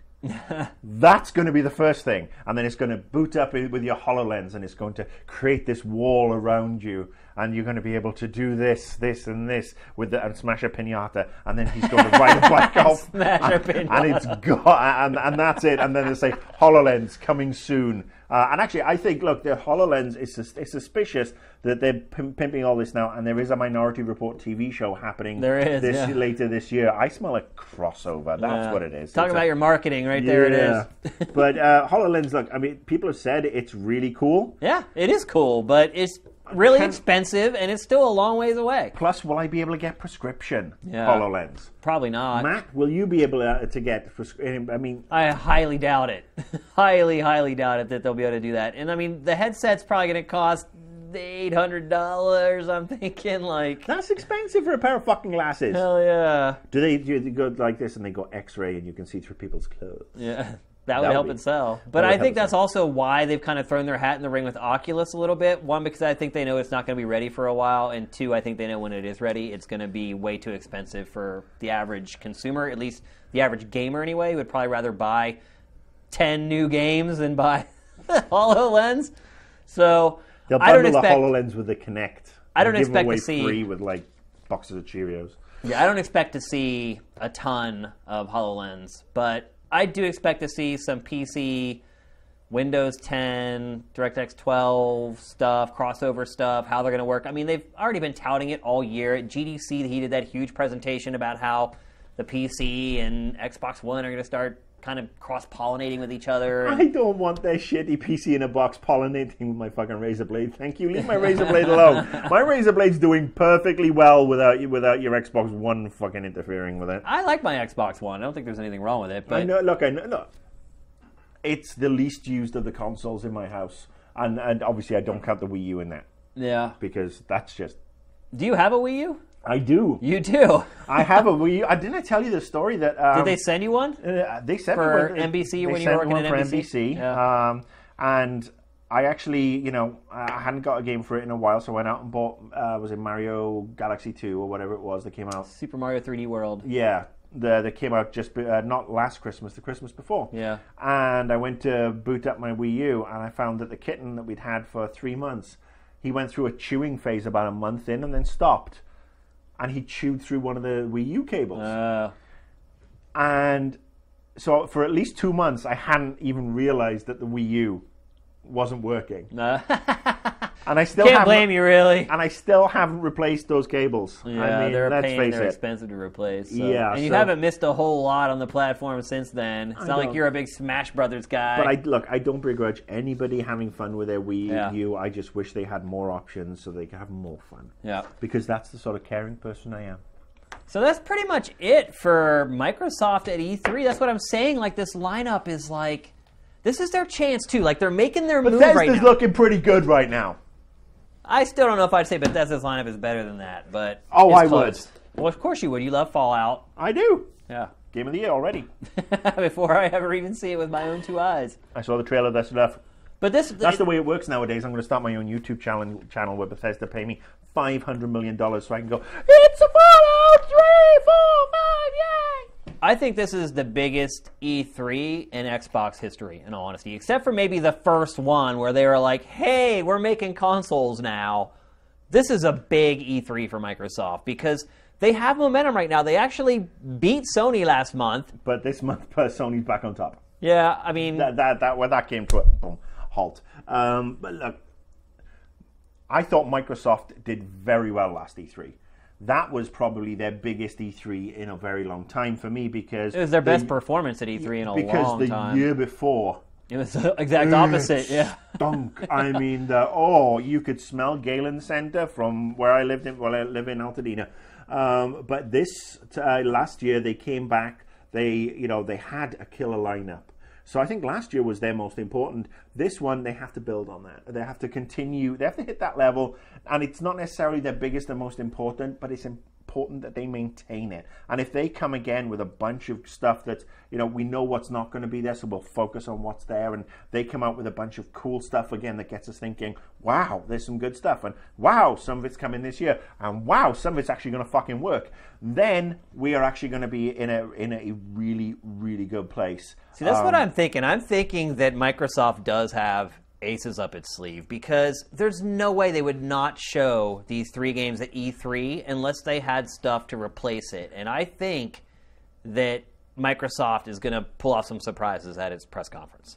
They're going to bring Reggie. They have to, otherwise it's going to last 20 minutes. Stage just to go and something else. Otherwise, if they have to, otherwise with these games, the presser will last 20 frickin' minutes. It's like, well, no, of course we obviously need to. To talk about the 1 terabyte Xbox One, and they'll have third-party stuff. Although Call of Duty may actually be demoed at the Sony presser this year because there's been a whole changing of the guard with the marketing for that game, and I know you don't care about it, but that's a big deal, Marcus. It's a big deal for people. I mean, last year it was Destiny was a PS4. Predominantly that's how it was pushed. Yeah. And Call of Duty is Xbox One. I mean, I personally would love to see how be able to just fast forward that part of the press conference because again, I don't need to see it and then see it again at the Activision presser later. So we'll see FIFA, and we'll see Battlefront, and we'll see Call of Duty, and we'll see Assassin's Creed, and we'll see Watch Dogs 2 and whatever. I mean, let's face it. I think the one that we will see, and I will be very surprised if this one goes to Sony, is Fallout 4. Do you think you'll see that at Microsoft instead of Sony's? Fallout 3 was a integral part of the Xbox 360 presentation. For sure. That first time, and that was. I mean, I wasn't really that au fait with the Fallout world then. I mean, I knew that they'd been the turn-based strategy games, but then I watched, where they showed the guy walking through walking along the highway. He goes up on top of a bridge, and you see a super mutant in the distance. And I'll always remember that trailer. Yeah, always. Fires the gun, and the bullet goes out. After going into vats and fucking head explodes, and it was like from that moment on I was like, I don't know much about this Fallout game, but I'm going to make it my fucking business to find out about it. And I think that Fallout, obviously, on Xbox 360, Fallout, despite being buggy, and ditto Fallout New Vegas, there was they made each other, because on the Sony platforms Fallout was atrocious. And I mean, it would be a major surprise unless Sony's gone and said, come and show them how awesome Fallout is. Because it would behoove Bethesda to be awesome on both of the lesser systems. Well, look, they lined each other's pockets last gen, but look, Call of Duty and Xbox 360 lined each other's pockets too, and now there's rumblings that it's going to be in Sony's presser. So, it's a what have you done for me lately industry. Sony have more money, more sales, more systems out there. Yeah. I mean, let's face it, we are talking about a game in Fallout 4 that I will play on PC. And there really is no loyalty in this industry. Like, they don't really care about that crap. Well, I mean, it's nobody's loyal to anybody. Microsoft aren't loyal to their third parties. Third parties aren't loyal to Sony. It's the biggest checkbook, and that's the way the cookie crumble. Yep. So I don't know. I'm not all that excited for Microsoft's press conference, to be perfectly honest with you. I mean, I think there's going to be some cool surprises, but I don't know. Right now, the lineup's looking a little thin to me. Hence the fact that I'm not that excited about E3. Yeah. I mean, seriously, this list looks pretty thin.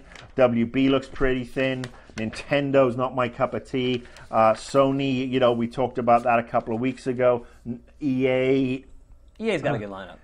EA has got a lineup with potential. Yeah. But it's more about what we're hoping to see than what we know we're going to see. Yeah. Couldn't care. Like Battlefront, the fact that it's down to 16 players is a major issue for me. I mean, if I want to be part of a fucking full-scale Imperial invasion... Battle of Hoth. Yeah, Battle of Hoth, Battle of Endor. It wasn't like, well, yes, I'm the Imperial governor for Endor, and I can only spare 16 soldiers. Yeah. Because the rebels rarely send 16 soldiers too, so, yeah. That'll be fine, won't it, Emperor? Yeah. Yeah. All right, it's time to move on to number 6. Number 6, yes, indeed. The E3 Dark Horse candidates. Yep. So this is where we pick games that are flying under the radar that we think might have a big impact at the show. I'll start first, Marcus. Go on, then. One of my Dark Horse candidates for E3 is a game called Adrift. Okay, I've heard about this. When was that? When did I hear about this? Oh, actually, just before the show started, when you told me about it. Yeah, so Adrift is a first-person action-adventure game. I mean, it's probably more heavy on the adventure than the action. It's kind of basically Gravity, the video game. There's probably going to be Sandra Bullock DLC and like... With a cute perky nose. Yeah. Clutching a Roscoe. Yeah. But the game is real heavy on atmosphere. It's obviously it gives you that sense of isolation. What are you laughing about, Matt? Heavy on atmosphere.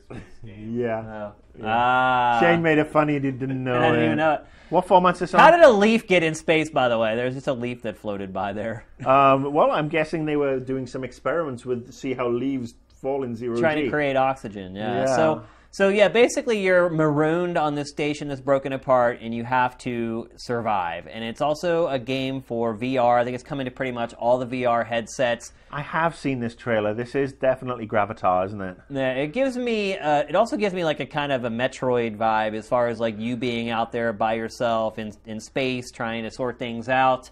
Some previews popped up this week that were all very favorable. It's an indie game, and that tends to like do well with the press these days. So I have a feeling that when coming out of E3, this might be one of the games that is mentioned in a lot of lists. I think this might be one of the games that comes out of E3 that's totally overrated. 'Cause it looks great, but it's like slow motion mist. Yeah. I mean, look, it looks fantastic, but I mean, I was one of those people who hated Gravity. The movie? The movie. I hate Gravity in general. I mean, look, it would be nice if I could soar through the clouds. But yes, the idea, that whole Sandra Bullock... You didn't enjoy the movie at all? Oh, bored me fucking Really? I sideways. enjoyed it. I didn't think it was like Oscar-worthy or anything. But perky-ass ending as well. I wanted her to explode in deep space. When you said perky, I thought of something completely different. Prevert. Okay, so just a game. It's not necessarily a dark horse. Oh, look, my phone's going off in the background. There you go. You can hear my Doctor Who theme tune ringtone. Sorry about that. I put my phone on charge and I can't run to it right now. So enjoy this rendition of the Doctor Who theme tune, brought to you by my Android phone. It's really long too, Marcus. There you go. It's gone. Sorry about that. So yes, it's a game look, and this is a guilty pleasure game, and we all have our little guilty pleasures. It probably won't win any awards other than for the trailers, which are always fantastic. But it's Dead Island 2. Yeah. And Dead Island 2, 2 came out. So like it's been delayed, but again, I mean, this trailer alone was just so. It's great. All their trailers for these games are great. They're incredible. And everybody will say, oh, well, the game was a buggy mess, first Dead Island trailer. It's true. It did have some buggy issues, but I mean, again, I played it on PC more than anything. Didn't have many major issues. It was very atmospheric and very creepy. And the fact that it's coming to Southern California, or all the way around California this time, I'm looking forward to seeing what the developers are doing. Dying Light did very well this year, and it'll be interesting to see how... is there zombie fatigue? Well, no, this game was just delayed, by the way. After being in development for a long time already. I know it was delayed, but I mean, the Dying Light... That sends up some red flags. Techland, who did Dying Light, also did the first Dead Island. Yeah. So, new development team, way more ambitious. You're not looking at one island now. You're looking at a whole segment of the West Coast. So yes, I think it's going to be. It would be nice to see it. I hope I get to see it, and I hope that they get to have some fun with it, because that's the other thing. I don't think it's going to be at E3, Marcus. They've got Mighty Number 9, but what else have they got? Yeah. Not much. And they just got Mighty Number 9. They just signed it, within the last few weeks. So before that, they didn't have really anything. But I honestly would be really surprised if we saw anything. I'd even be surprised if we saw a trailer. But if we got an actual, gameplay demo, or it was on the show floor in a booth, I would be shocked. Yeah, I obviously went to their booth last year, or their meeting rooms, and I saw the gameplay demo that they showed. And we weren't allowed to play it. It was a guided demo. It was a vertical slice, so you take that with several large pinches of salt. But again, it just looked, it didn't, it looked like it was a good 18 months off. Yeah. So I always thought that the release date was always going to be a bit sketch. But again, it just looked fun and atmospheric, and I am a sucker. It's another open world RPG, which you love. But also the fact that it's the zombies, and the great thing about the original Dead Island was, you just start off in the hotel room to remember what's going on, and just working your way down the hotel into the hotel lobby. It's a fucking crap-inducing experience at times. It's like Alien Isolation. Yeah. And I do dig those sort of games. I felt like that game was like that at first, but it didn't sustain it. Dead Island. Yeah. Look, I think the review scores were somewhere between sort of like 7s and 7.58s, and I think that's fair. Certainly wasn't a game of the year, but I just loved that it was kind of ballsy and it's a good dark horse pick, because it may be there, may not be there. If it is there, it could makes a big wave. So I can see where you'd pick that. Yeah. Do you have another one? I do have one more, and it's called Abzu. And this game it's another indie game, and this game is created by one of the developers who created Journey. And so right away, it's got one up on everybody, because Journey is like one of the games that every journalist in the world absolutely splooges over. Even I love Journey. I found it an enchanting.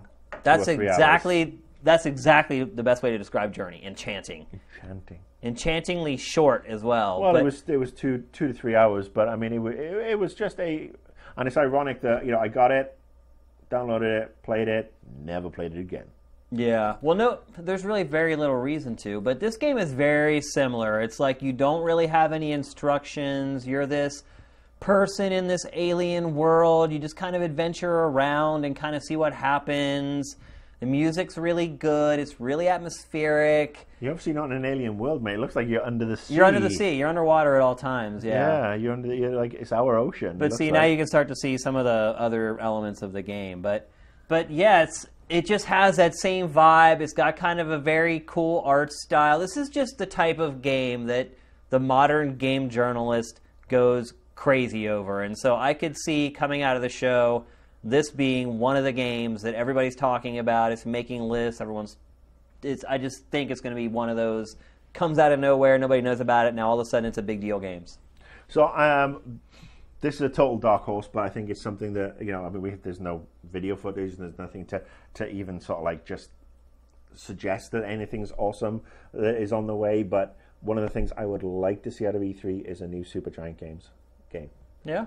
I love what those guys have done. First game was absolutely fantastic. Then they released the second one, Transistor, last year, which was really, really good. So they're due. I liked Bastion more than... And I know I'm in the minority on this. A lot of people don't. I'm with you. Bastion was I liked it way better than Transistor. Yeah, because it felt like it's an 8-bit Super NES game. Yeah. Which is not a bad thing. Yeah. But yeah, Bastion was fantastic. Still great. Transistor was still good. Transistor I just was enjoyed good, Bastion but it wasn't as much fun for me as Bastion. But I am they're due. I'm going to throw some indie love out. I want to see what Greg and the crew have up their sleeves, your former cohort. Yeah, they've never made a bad game. Yeah, even though they've only made 2. They're batting 2 for 2 right now, which is fantastic. So, wouldn't it be nice if Sony do something at the press, or Microsoft? This could be one of the aces up the sleeve that I doubt we'll get a Bastion 2 or Transistor 2, because I think they work within their their own creative bubble. So, a new Supergiant game.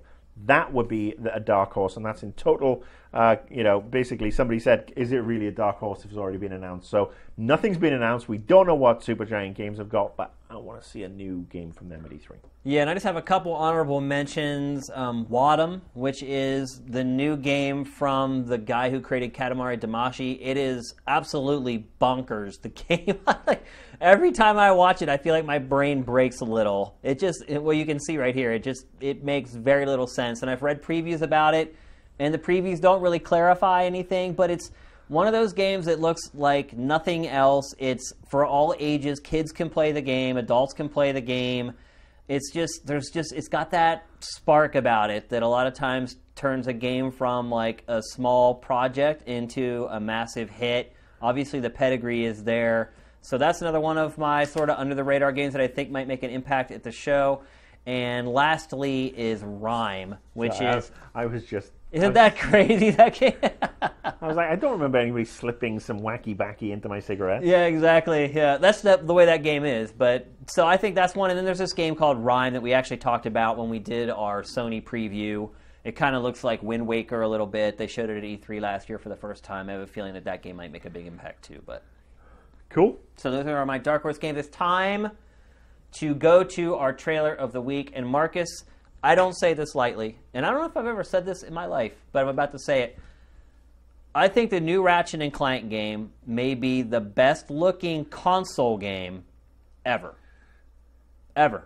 We'll see what happens when I watch the trailer. Yep, so a remaster of the first game. It has new weapons. It's a remaster! Yeah, another remaster. It has new weapons, a couple new stages and areas. They've reworked a lot of the parts that were kind of janky in the original game. Just play the goddamn trailer and let me judge. All right.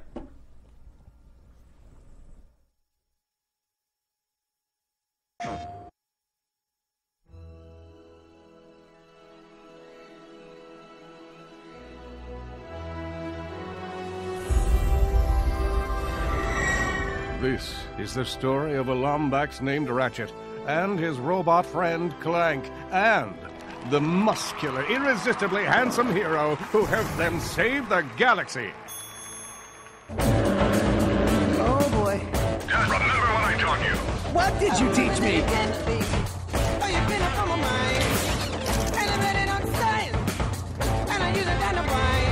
Let's try this baby out.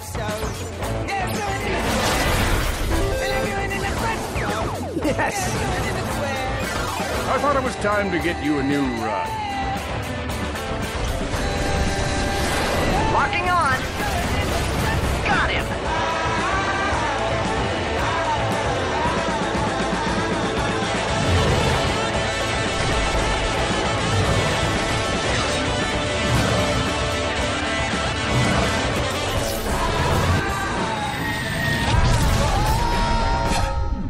Are you ready to be a Galactic Ranger?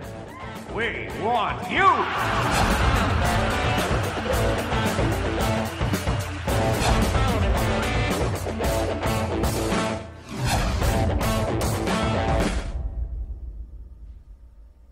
PlayStation. All right, Marcus. So what's the verdict there? Do you agree with me on that one? I think it's very impressive. On a technical level, that game. I can't trust Sony. Killzone 2 comes back into my head all the time. Yeah. I mean, look. No, here's the thing. They released gameplay on the same day as the trailer that shows the game looking exactly like that. So it's legit. It's not fake. Well, again, until it's right in front of me, it looks... The journalists played it. Like, they recorded their own footage playing the game. Games media. Vertical slice, any aliens, colonial marines, anybody. No, look, I actually love me some Ratchet and Clank. Yeah. Future Tools of Destruction? One of my favorite PS3 games. I played that game to fucking bits. Yeah, well, I'm down. I'm down with some Ratchet and Clank action. I mean, the only other game I think that you could maybe say looks as good as that game would be The Witcher. And I've played that on PS4. I personally don't think it looks technically as impressive as Ratchet. It's apples and oranges. I think, one is a cartoony game, the other one's trying to be somewhat... Yeah, it's more difficult to pull off realism, yeah. Yeah, let's see where we go at E3. See if, I'm not saying the game's going to be great. I just think it looks amazing. That's why I wanted to run it for the trailer. I think it's a very good trailer. It hits all the right buttons. Yep. All right, so we're going to move on. We're going to make our E3 predictions. So each of us are going to make one prediction for each of the 3 platform holders. Let's start with Nintendo. Marcus, what is your Nintendo prediction? My Nintendo prediction is they will have nothing of any interest to me. No. That's my prediction. No, that's not a prediction. You know that for a fact. No, but they might, who knows? They could come out and actually have something super cool. What if they lock down Fallout 4 exclusively to Wii U? What the fuck are you You would freak out. No, I mean, I don't think... I would love to see your face if that happened. Unless they come out and say, Reggie and Iwata have decided to leave and get married and we've got a new crew. I have no interest in Nintendo. I'm not going to belittle Nintendo or any of the fans. If Nintendo comes out with something that genuinely interests me, that will be a huge shock. But I think they will basically do what they've done year after year. They will take care of their hardcore fans, and as long as their hardcore fans are happy, more power to them. Yeah.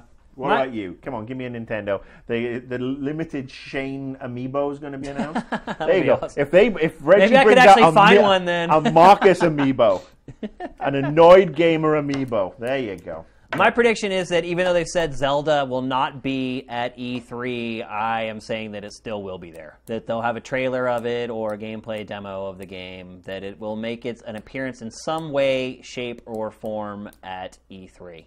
Because I just think logically they have to show the frickin' game.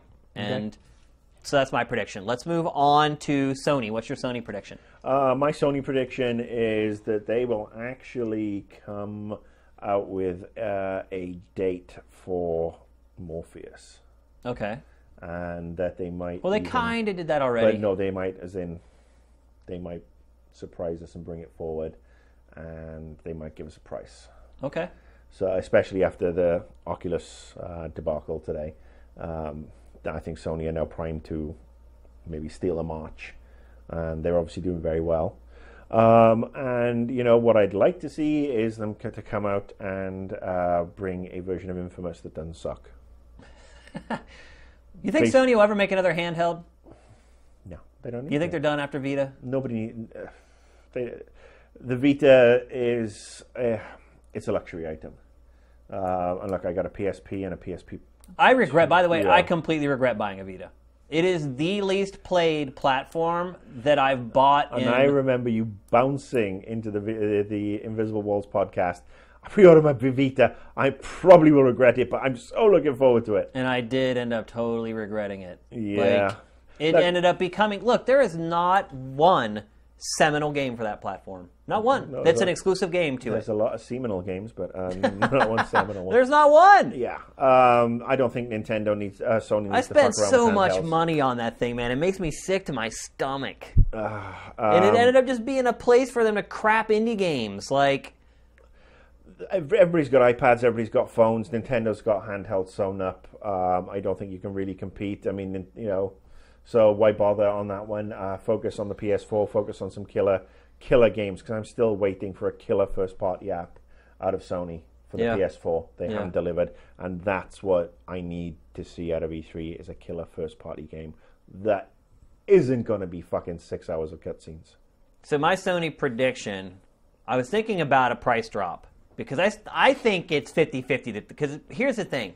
They don't need a price drop at all. And they don't need one. They're dominating. Right. And Sony is typically very stingy with its price drops. Like, if you think back to, like, the PlayStation 2, like, it took forever before they gave a price drop for that system. PlayStation 3, even though they were getting their butt kicked, they still waited way too long. Mm-hmm. But here's the thing. If they drop the price of the PS4, it's over. Like, right now, it's teetering on being over between them and Microsoft? No, I don't think it's over. It's too early in the race. I mean, I don't know, Marcus. If they drop the price, though, I think that's it. I think that just chops off the head right there. Well, Microsoft, Microsoft introduced the new 1 terabyte one. The other one is, it's been on a price drop. I think what they will probably do is kind of mirror that move. We will see a bigger hard drive. For the same price. For the same price. And then lower the price. And then price drop for the other one. But again, I don't think... I think it's the beauty of those price drops is, and if we can get over the tribalism for a minute, and not between you and me, but I'm talking about between Sony and Xbox fans. The beauty of the price drops is it allows people to go for both.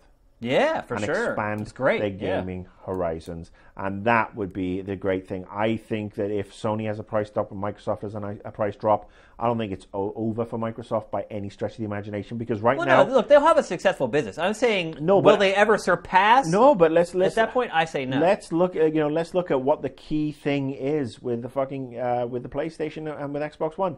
Games. And who has the first-party games right now?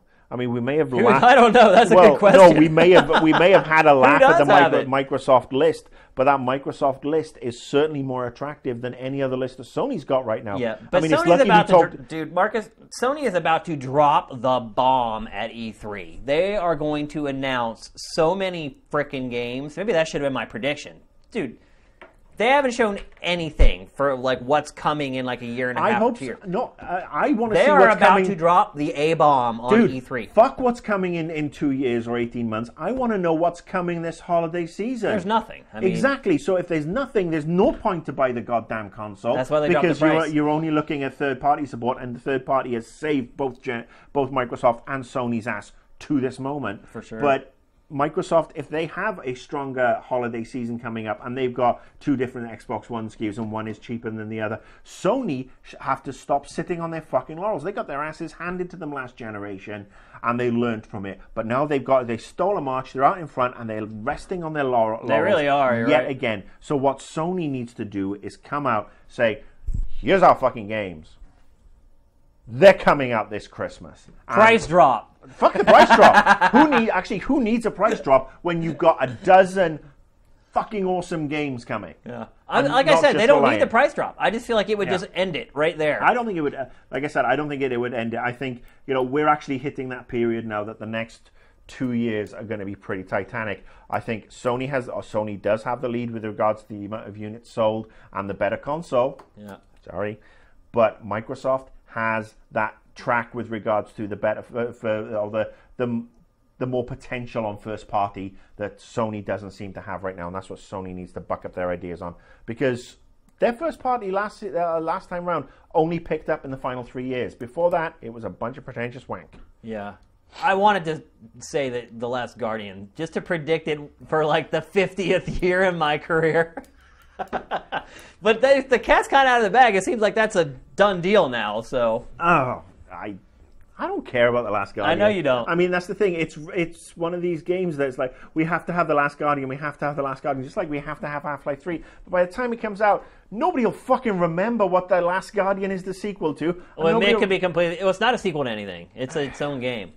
Well, at least that's how it's been marketed. But so isn't far. it set within? It's like a spiritual successor kind of thing. Yeah, I guess. But yeah, to Shadow of the Colossus. Maybe it's time to just put them to pasture. I mean, I'm going to let go of my Half-Life 3 hope as well. I don't. That makes me cry. I don't think I'm ever gonna get my Gordon Freeman anymore. I mean, it's sad. All right, let's move on to Microsoft. What's your Microsoft prediction for E3? Well, they've kind of spoiled everything already. They showed the new console. They've shown the new controller with the headset jack in it. My Microsoft prediction is they turn around and go back to Microsoft of 2 years ago, which would just be such a tragedy. No, I think Microsoft. I mean, I'm hoping that they come strong with. We know that some of the games are missing. And they actually fill that. And I mean, I don't really have predictions this time around. I mean, I've never felt so disconnected from this industry. And this time last year I had predictions. The year before we would have ding-dong battles about predictions. But I honestly just hope we come out of, and this is not a prediction, this is my hope. We come out with the three major formats all having really good varied lineups that cater to their fans and to to everybody else. The third parties all fill the wants and needs. We have zero controversy. We have zero fucking headlines like the shit that we saw last year, that there was more decapitated heads than female presenters, or why isn't so and so coming with a female character, or why is there only a female character, why isn't Tomb Raider played by a guy? Let's leave that shit behind because it's toxic. Let's get rid of, we're going to give you a 6-hour fucking game that's basically a vertical slice prequel and charge you full price for it. Let's get rid of that shit. Let's get back to having some respect for the consumers, some respect for the developers, and some respect for, people in general, and get back to enjoying the games. Because until we come out of an E3 where I don't have to get pissed off and think about doing an Annoyed Gamer episode about fucking Polygon or fucking Kotaku or fucking assholes like Gamergaters or fucking the idiots on the other side of that, the extremes on both sides. If I come out of E3 not having to think about any of that, I might actually still be doing this time next week or the week after next. I'm serious. If I come out of E3 next week and 5 o'clock next fucking Thursday and I'm walking into a bar and needing a drink and that's all I've seen is 3 days or 4 days of stupid ass tribalism, bitching, whining, fucking clickbait left, right, and center, I'm walking away. I will walk out of E3 and I will never return. And why do you let it get to you so much, Marcus? Because shouldn't you be the stronger person and not let it bother you? I have spent over half my life in this industry. So have I. I started work when I was, in the games industry when I was 20. I turned 45 this year. I have seen highs, I've seen lows. I have worked around system launches. I have launched systems. I have launched franchises. I've worked with some really great people. I've worked with some really dodgy people. Matt's awesome. I love him. No, but I have seen every end. I've worked with Japanese developers, American, Eastern European, British, every single type, and I have never felt so disconnected and so out of the loop, just not wanting to be in the loop than I actually do at this particular time, because it's fucking a bunch of mean-minded motherfuckers. When I go after somebody, I go after them because I got the experience to back it up, and because they're generally perpetrating shit against, gamers or whatever. But there is such a rise in this toxic level. I mean, I kind of wish I never started Annoyed Gamer. I honestly think it's better now than it used to be, man. I think when we did Invisible Walls, I think communities were way more toxic than they are now. What I think it is I think that toxic people have found other toxic people to hang out with. But they are small. It's a small group of the toxics. But the toxics are getting their message fucking spread on Twitter, because the toxics are coming out and they're reacting to the clickbait merchants at Gawker Media and these other sites. And then these clickbait merchants are amplifying the toxic message to get them more clickbait out. And all of a sudden, what is a couple of hundred rampant rectal fucking polyps on both sides is being elevated into this national battle and this global battle and this industry-wide battle. And look, I'm not saying everything's perfect in the games industry.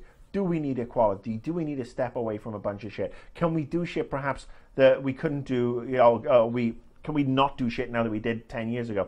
In certain aspects, yes. But at the end of the day, this is supposed to be an entertainment medium. This is supposed to be art. When you end up censoring Grand Theft Auto for a reason, then letting an indie game get away with perhaps X, Y, and Z because it's an indie game, that's a form of censorship.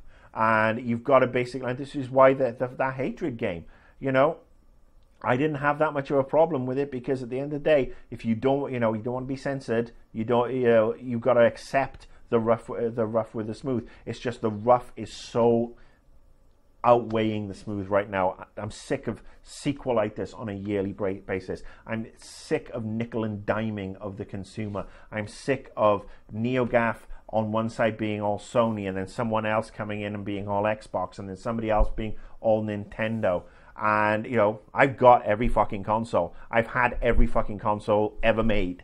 I used to be about the games, and I wanted to get back to that. That's why, if somebody comes up to me next week and says, who do you think won E3? I'm going to fucking hit them in the face, because the only people who should win E3 is the gamer. Yeah. So that we can have a fun industry and get back to what it was without this fucking professionally offended crowd who have no experience of anything beyond the last 3 fucking years, and then before that 18 years of being helicopter parented. My perspective on that whole thing is, if you let somebody else take joy away from you from something that you do, then you're letting them win. But honestly, I mean, you can't let it affect you. You can't worry about it so much. I mean, you pour so much of your life into something. I have too, Marcus. I know. Look, I know you. I know we're you on have. the same footing here. I know, but I mean, I've, on both sides. I know you've been journalist side the entire time. I have been on every side of this industry, from working retail to developer to publisher, whatever. And I see all the different aspects. And I see where shit's been going wrong for years. And now I see it all being amped up to 10. And it just sucks the enjoyment out of it. I mean, I will never, ever let anything take the enjoyment out of video games for me, ever. No, it just can't happen, and it won't ever happen. The games aren't even as good and enjoyable as they were maybe 4 or 5 years ago. I don't know about that. I do. I think, the Xbox 360 and the PS3 and even the original Wii, I think that was a stellar lineup, because when they all hit their stride, we were getting great games on a fucking weekly basis for one or the other or all three. Yeah. And, we had years like, what was it, 2009 and 2011, which were two of the best years in the games industry. And I think, unfortunately, since then, with the new consoles and, some succeeding, some not, it's gone tits up. And then you've got social media, and then you've got, the rise of the blogger masquerading as a journalist, and you've got the rise of the clickbait. And as somebody who... You should go to Sifted, by the way. All the stuff you're complaining about is why we built Sifted. Thing is, you can't just have one shelter against an industry-wide problem. And and it's not just industry-wide; it's a societal problem. I was just as sick of it. I was so sick of it, like you are, that I put a shit ton of money on the line for it. So look, you don't have to preach to me. Like, no, but you have the site, and you are working. You're immersed in it day in, day out. I mean, and this isn't a judgment on you, because I'm so proud of you for pulling this shit together and getting it all done.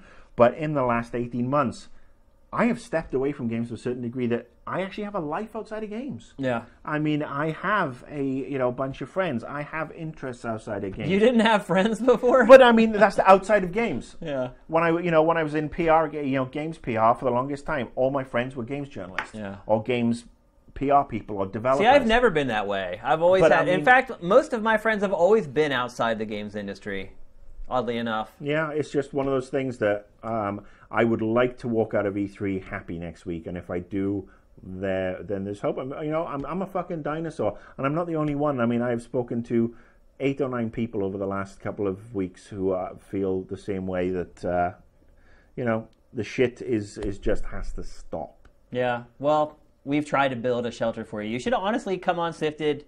People are asking for you to come on every week when we do the show. Everyone's commenting on the show, and you're not there. I know that people who are, if you look in the chat right now, I'm sure people are saying, Marcus, please, they love you. They want to interact with you. I appreciate that, these guys are there, and, the comments that are made.